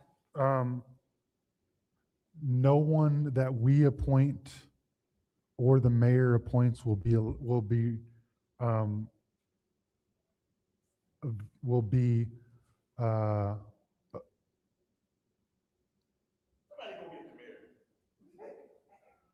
eligible to be a co-chair?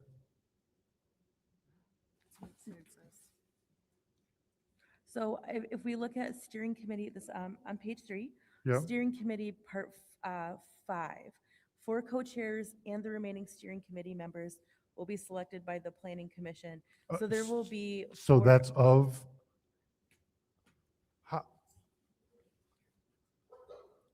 RL, please. How does that logistically work? So you're going to select those after everyone is appointed?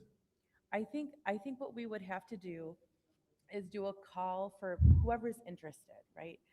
And in terms of planning commission to fill those seats, and then you all would pick your people. And then from that convened group, then we would fill those 4 remaining co-chair seats. So you're right, you're correct. We would populate all the seats, and then we would then we would be able to select the 4 co-chairs. The 4 additional, the 4 co-chairs. Okay, I'm just trying to wrap my head around this. So we select one, right? So that's 9. The mayor selects one, that's 10. There's 2 from the planning commission, right? There's 12. And then the remaining 9, one, One from you guys sit on. So one from city council. so that's 11. Right. 13, including the 2 from planning commission, correct? Correct. So now we're at 8, so somebody's going to be underrepresented, right? What do you mean? Yes. Because one commissioner on your board won't be able to appoint someone. And how is that logistically going to work? Who is going to be designated to say you don't get a spot? And why would that be? Do you want to? It's a good question. And I think my response to that is, one, the steering committee is not meant to be a one-to-one representative for each ward. The idea is that we're convening people who are really passionate about the community and have different skill sets, who can help bring different perspectives together and are advising the process for community engagement for the plan, right? And so with the way this is stated too, like Carolyn was saying earlier, in the previous iteration, it called for 60% of the steering committee members to be residents. We heard, look, we want more community representation. We bumped that to, it says a minimum of 90.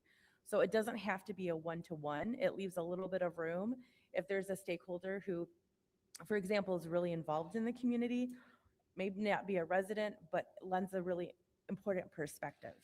So I would just say that whatever council member is on that, then that planning commission board doesn't get a vote. Meaning if 7th Ward person wants to be on that steering committee, then the 7th Ward is the vacant vote on the remaining 8 seats, if that makes sense. I believe how we are going to move forward with those remaining seats, we will take the interested parties and vote on them as a whole of a commission.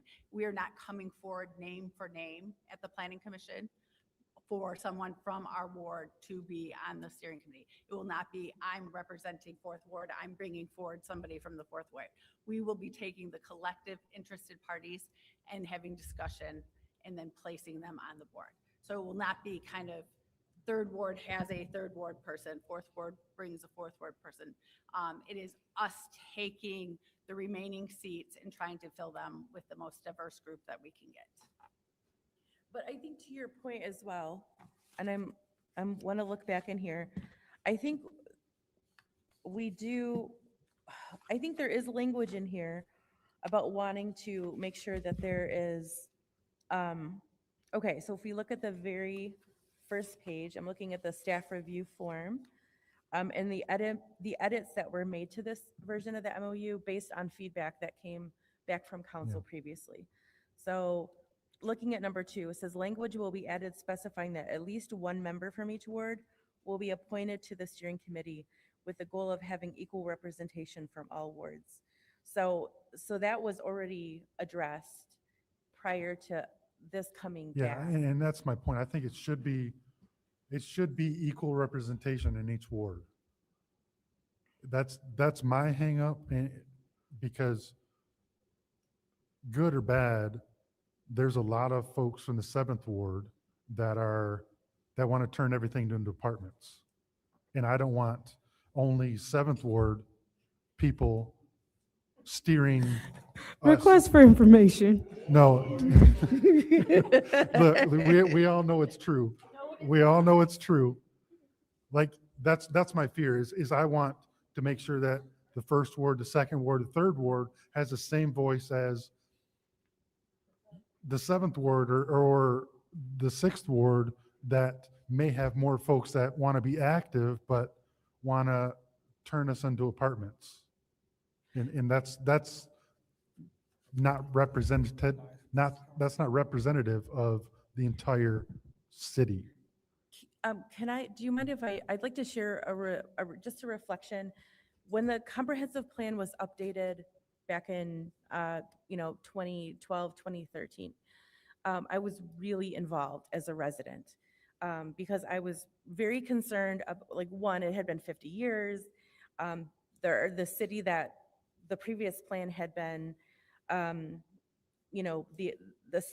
state of the community was very different in the 1960s. I was really interested in hearing what everybody was saying. And I just wanted to make sure that we had a really equitable and vibrant plan that was going to propel Flint forward. And so I was really involved like on an advisory committee for environmental features. That's something I'm very passionate about, environmental features and parks and open space. And I was very involved in the whole process. In the very last year, I was invited to join the steering committee. And I hear what you're saying, I really do. But I think the perspective I want to lend to this is when you're updating a comprehensive plan, what you want to do is it's a plan that's looking over kind of every aspect of life, right? It is housing, it's parks, it has to do with some aspects of infrastructure, education. I'm trying to remember all of the chapters, land use, arts and culture. It's kind of everything. And so when I think about a steering committee, yes, we want representation from all wards, and we want it to be as equitable as possible and very, very thoughtful. And we also need a skill set that bridges all of these areas. And so the way the MOU is written now, with the improvements that came back from council, I think sets us up to be able to have a really robust steering committee. And the steering committee is helping to do things like set the pace for community engagement, help provide feedback on what that community engagement would look like. The goal is that we're going to be having engagement in all of the wards, right? It's not just a goal, it's going to happen. It's going to be on different topics. So, I'm not quite sure how to balance this any better, because we also need content expertise and different perspectives. And so I think that, I guess my hope coming out of today, because there is also, we're 2 years behind, right? And it's come back and forth a couple of times, and there's funding on the line. The city is going to start losing funding if we don't actually get into implementation. We really need to, I think it's good. So I'm not sure how to resolve your concern. I'm hearing it. I'm just trying to think how to resolve it, but also balance. We need like all these content experts as well, knowing that 90% I just don't want to see the committee with 5 members from the 5th ward or 5 members from the 7th ward in driving a certain aspect as the main thing. We're not getting proper representation from the other wards. That's my concern. Sure, that makes sense. I think you wanted to say something. I just pointed out, and this was a comment made, this understanding of your concerns. But the steering committee is not, they're not setting this plan. They're not drafting any of the plan. They are not, it will be the planning commission as a whole with staff's help, and it will come to city council. We will be having the public meetings at both planning commission and city council. We will be reviewing and revising the plan. It will not be steering committee. Steering committee is solely just processing the engagement with the neighborhoods, how we are reaching out, how we're using technology, kind of subjects at hand that are of interest, things that maybe new or that we haven't looked at or thought about.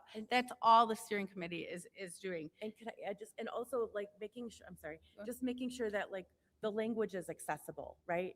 Things like that, being attuned to the process to make sure that it's a good process. All right. My 5 minutes are almost up, so I'll yield. Anybody in the second round? Anyone in the second round? Go ahead. Good evening. So I do get where both of you are saying, and what Councilman Pfeiffer, you're saying, council gets the final decision, is what you're saying.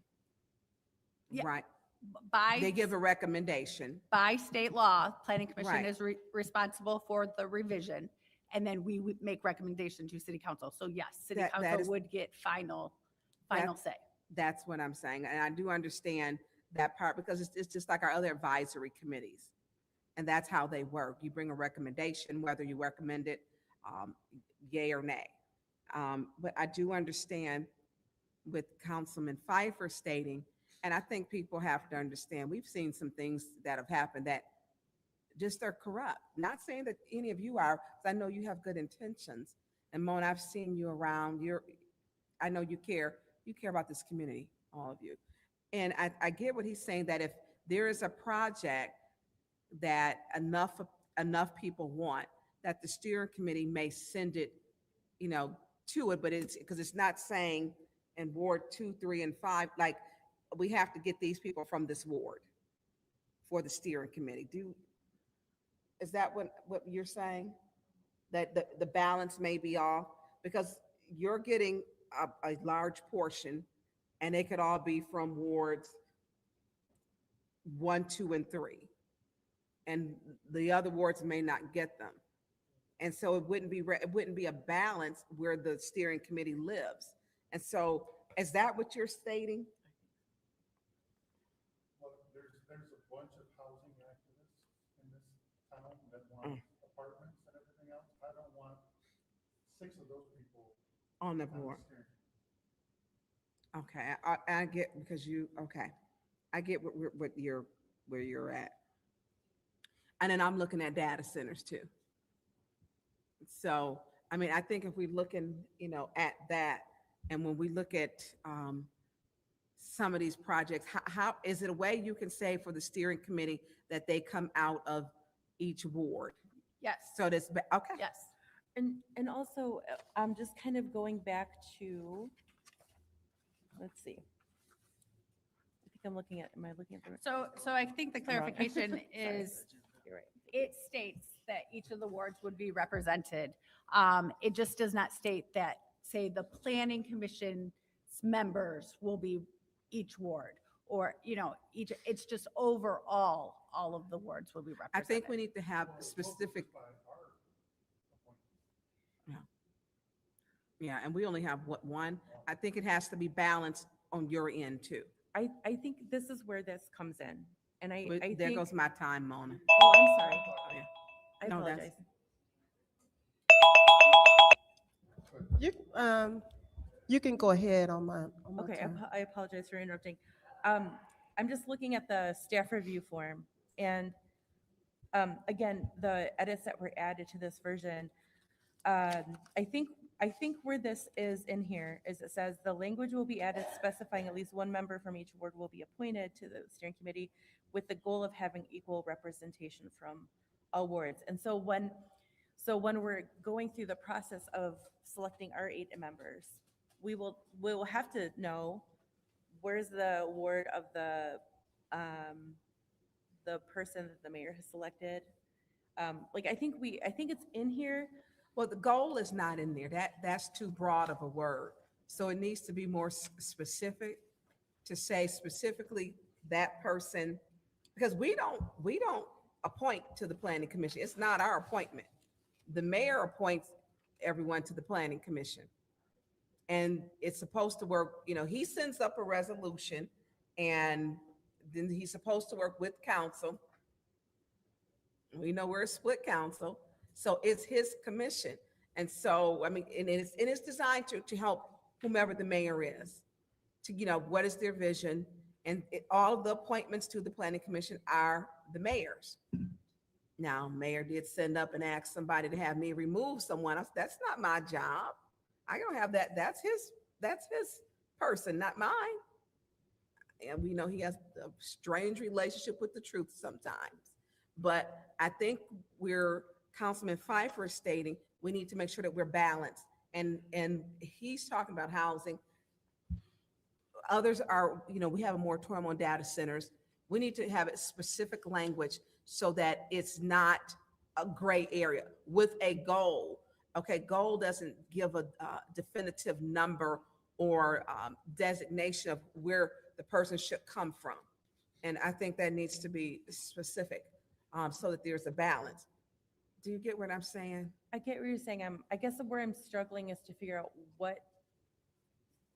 So how you to should do say, that. so if you have, so say you're in the 8th ward, then from the 8th ward, you would pick how many people?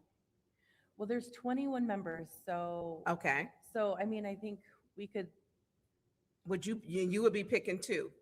no. One? How many? One? Overall. So so planning, oh, you mean in terms of steering committee? Steering committee. Steering committee 2. Then your 2 from 8th ward, your 2 should come from 8th ward. And so that, and then it should be like a balance for each ward. And the person who's in the 6th ward should pick 2 from the 6th ward. And if we do that, throughout, then we're creating a balance that each ward is represented fairly and equitably. Hello, I think each planning commission will pick one each. She said And- 2, but is it 1? No. Two actual planning commissioners actually sits on the steering committee. That's what I said. But then each planning commissioner get to appoint one, and that would make pretty much everything balance out. Or I'm sorry. go ahead. I'm sorry. No, I apologize. But we're, for the planning commission, we would, yes, and we would collectively deciding on that. And I will say, like, one thing that I really love about serving on the planning commission is that we are really good about working together and getting through difficult things and making sure in all of our decisions that the wards are all represented. And so I guess maybe I'm just coming at this with a little bit less about that because of the way we have worked together really consistently. Because the top, like literally when in 2024, and I will say I'm one of the people on the planning commission that really pushed to have an update of the comprehensive plan because it doesn't take into account the water crisis. It doesn't take into account the population loss since that time or the pandemic or all of the, a lot of changes since 2013. And so there was an interest forum that staff pushed out to the community in 2024 to say, at some point there's going to be an update to the comprehensive plan. We want to see who in the community is interested. And the first thing that we have been asking as those have been tracked is what wards are responding. And then I will say as a resident, not even as a representative of the planning commission, because I'm not an official spokesperson, I'm not the chair. But I was going to meetings, community meetings in the wards that were underrepresented to say, we are lacking, I'm trying to remember what the words were. I think it was like 1, 2, and 3 or something like that, going, we need people from these wards to be signing up, to be, for these, to putting their kind of name in the hat, right? So we're already doing it. So I get your point, like you want it to be very balanced and fair. That's what I'm hearing is the concern, is to make sure that there is an equitable process to make sure nobody is overrepresented or underrepresented. I think we can achieve that. It may not, I think what we need to do is be attuned to that when we're filling those seats, keeping in mind the planning commissioner, like who's on the steering committee. I think we can do that. My question is, can we move this forward? Can we move this forward, the MOU forward as is for a council vote that would get it past the finish line? And because one of the other things that we haven't talked about is that I was going to bring up is one, there's state funding that cannot flow to the city if we don't have an updated comprehensive plan when there's big projects. And I don't have a specific one in mind, but just in general, Funders will ask, where's your comprehensive plan that's been updated? We're quite a bit past when it should have been. And then the second thing is, we just learned about a week ago that the local funders have funded staff positions at the city to support this process in a grant that began in 2024 and was supposed to end at the end of May. They've extended it to the end of June, and the city is, and this is part of the urgency, is the city is like this close to losing $130,000 to cover staff support for this community engagement process. And what if so, we, Ms. Chair, we're just asking to add the language in, and I get you believe in the honor system.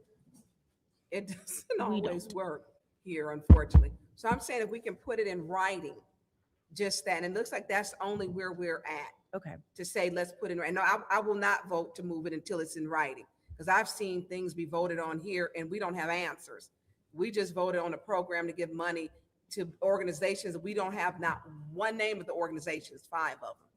And I won't do that. And I think that's just a simple, to say, let's do this for each ward that we have this. And I think it's a quick amendment to have it done, where we can send it to special affairs, because it's not going to pass until Monday anyways. Yeah. So we can amend it, and then in special affair, or have the language. Do you, Mr. Cups, Attorney Cups, do you get, Mr. Chair, can we have that amendment? Do you get what I'm saying?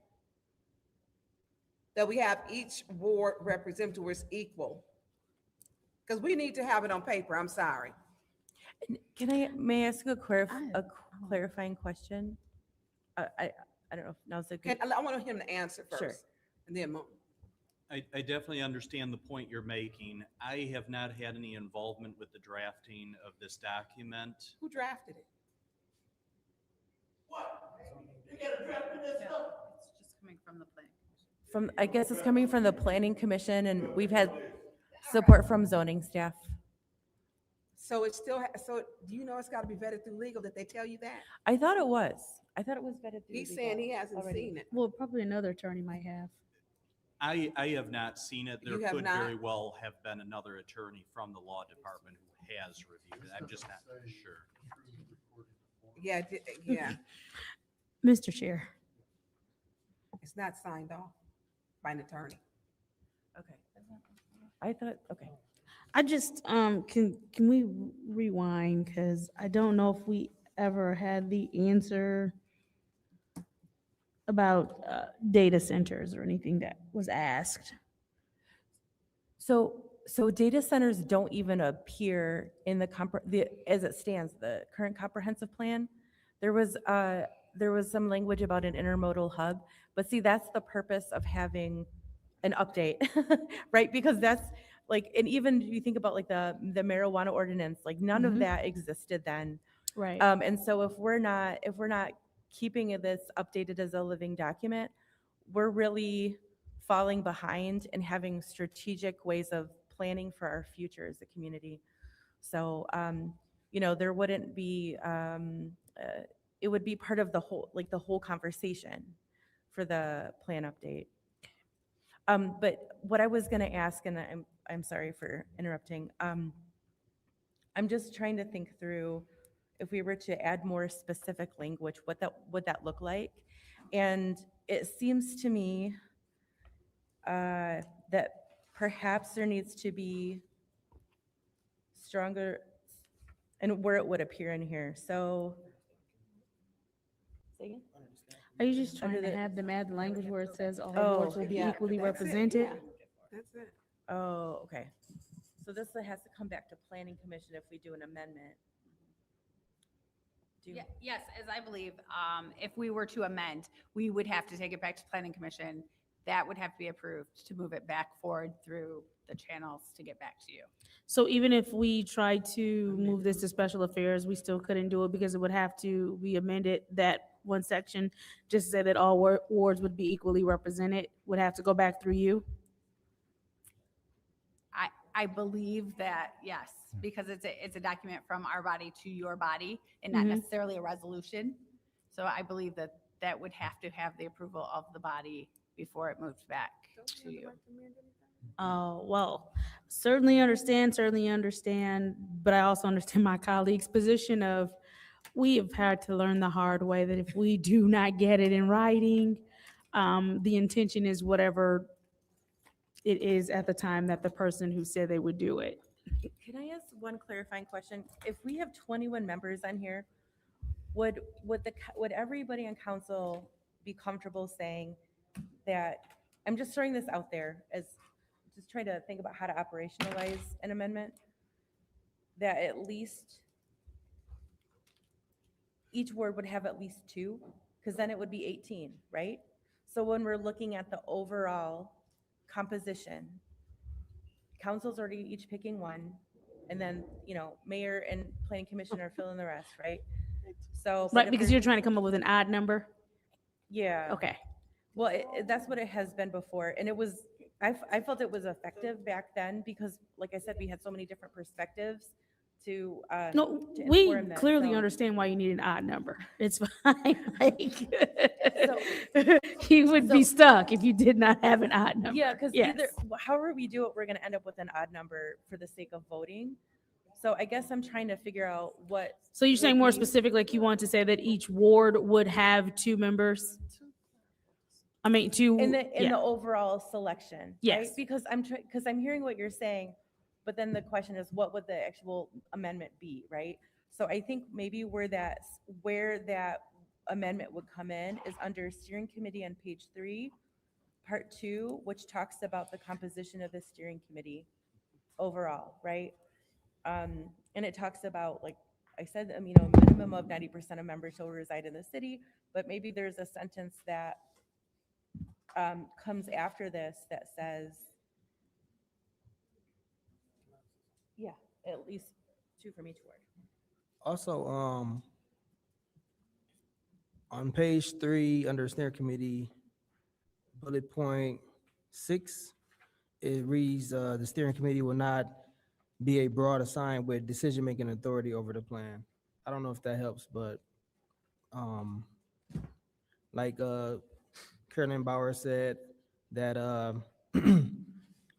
they're not essentially making any decisions. They just going through review period and doing edit and documentations within the work that's being passed through. Yeah, so I think we're all under, at least the majority of us are, we want it documented and equal representation. And I think that one of the other things is the equal representation needs to be deducted from, like, just, I'll use myself because I don't want to.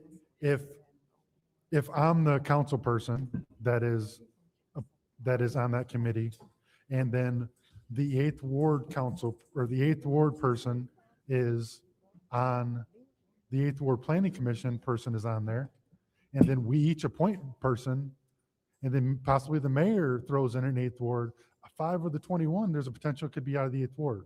That's what I don't want to see. Yeah, and if I may, so the reason I'm pushing back on the word equal is just because with 21 members, there's no way to ensure that. So if we could. So, have- but If we could. the, if we the, could the say- Senate is 100. That's an even number, right? I think the House of Representatives is an even number. I think the odd number thing may be when there's that many people, for it to be a statistical tie is probably 0 to none. Like, I don't know. It's going to be hard to be a 10-10 vote if it's 20 or 11-11. Like, it's just probably statistically impossible to be that divided on a planning commission item.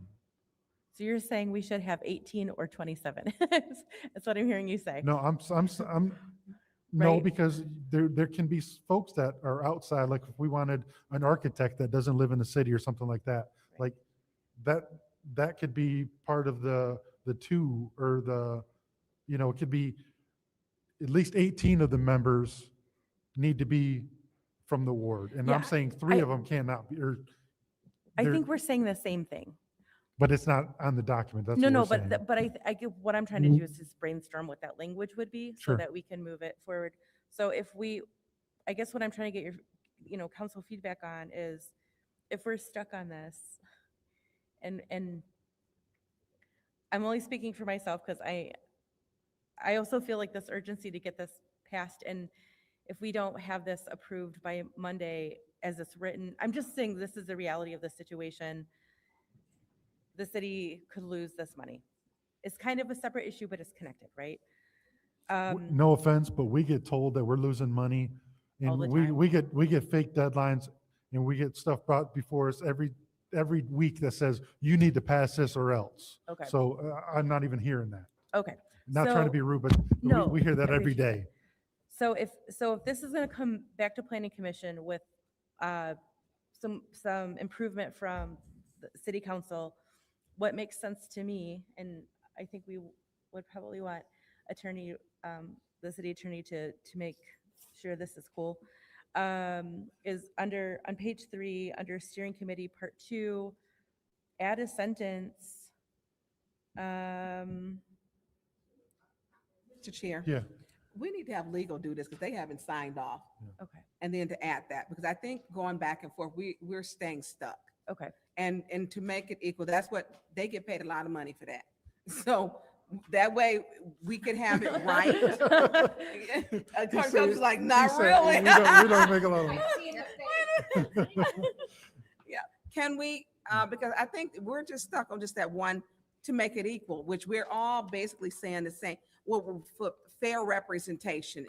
And that's not being done. And we are, I think at this point, the ones who are here, it needs to be in writing. So and it's not signed off, and all of our, according to our chief legal attorney, she wants to sign off on everything. It's not signed off on. And I don't know if you know it on our end, it's not, which means she hasn't approved it anyways. And so if we can get through you, Madam Secretary, to make sure for referral to have it done by special affairs with Well, the it legal. doesn't matter. It has to go Can you back. guys do an emergency meeting? You can't do a 24-hour meeting? Just to vote on this if it's that important? Well, we meet they on would- Tuesday anyway, so I don't know if it, we meet on, before Monday. Your Monday? We meet won't, next Tuesday. we adjourn from June 22nd, which is Monday, until July 22nd. You need 24 hours, what, 18, how many hours you need? 24 it. hours for a Yeah, meeting? I would say that you need to get the language approved, get it done, and then bring it back before us in July. It's not going to happen by Monday. It's just not going to. The law department doesn't work that fast. You guys For don't. one sentence, though? No, trust me, they don't. Okay. I mean, but, so ultimately, that one sentence is up to you You, all to yeah. get that in and get it to them. If it's just one sentence, then, Yeah. you know what I'm saying? So if you can do an emergency meeting, I would do an emergency meeting. I don't think that they're going to do an emergency meeting on a Friday. I would do it. You in and out, one thing. Get your form, get them in, and that way it's ready for Monday. I would just note that Friday's a city and a federal holiday as well. Right.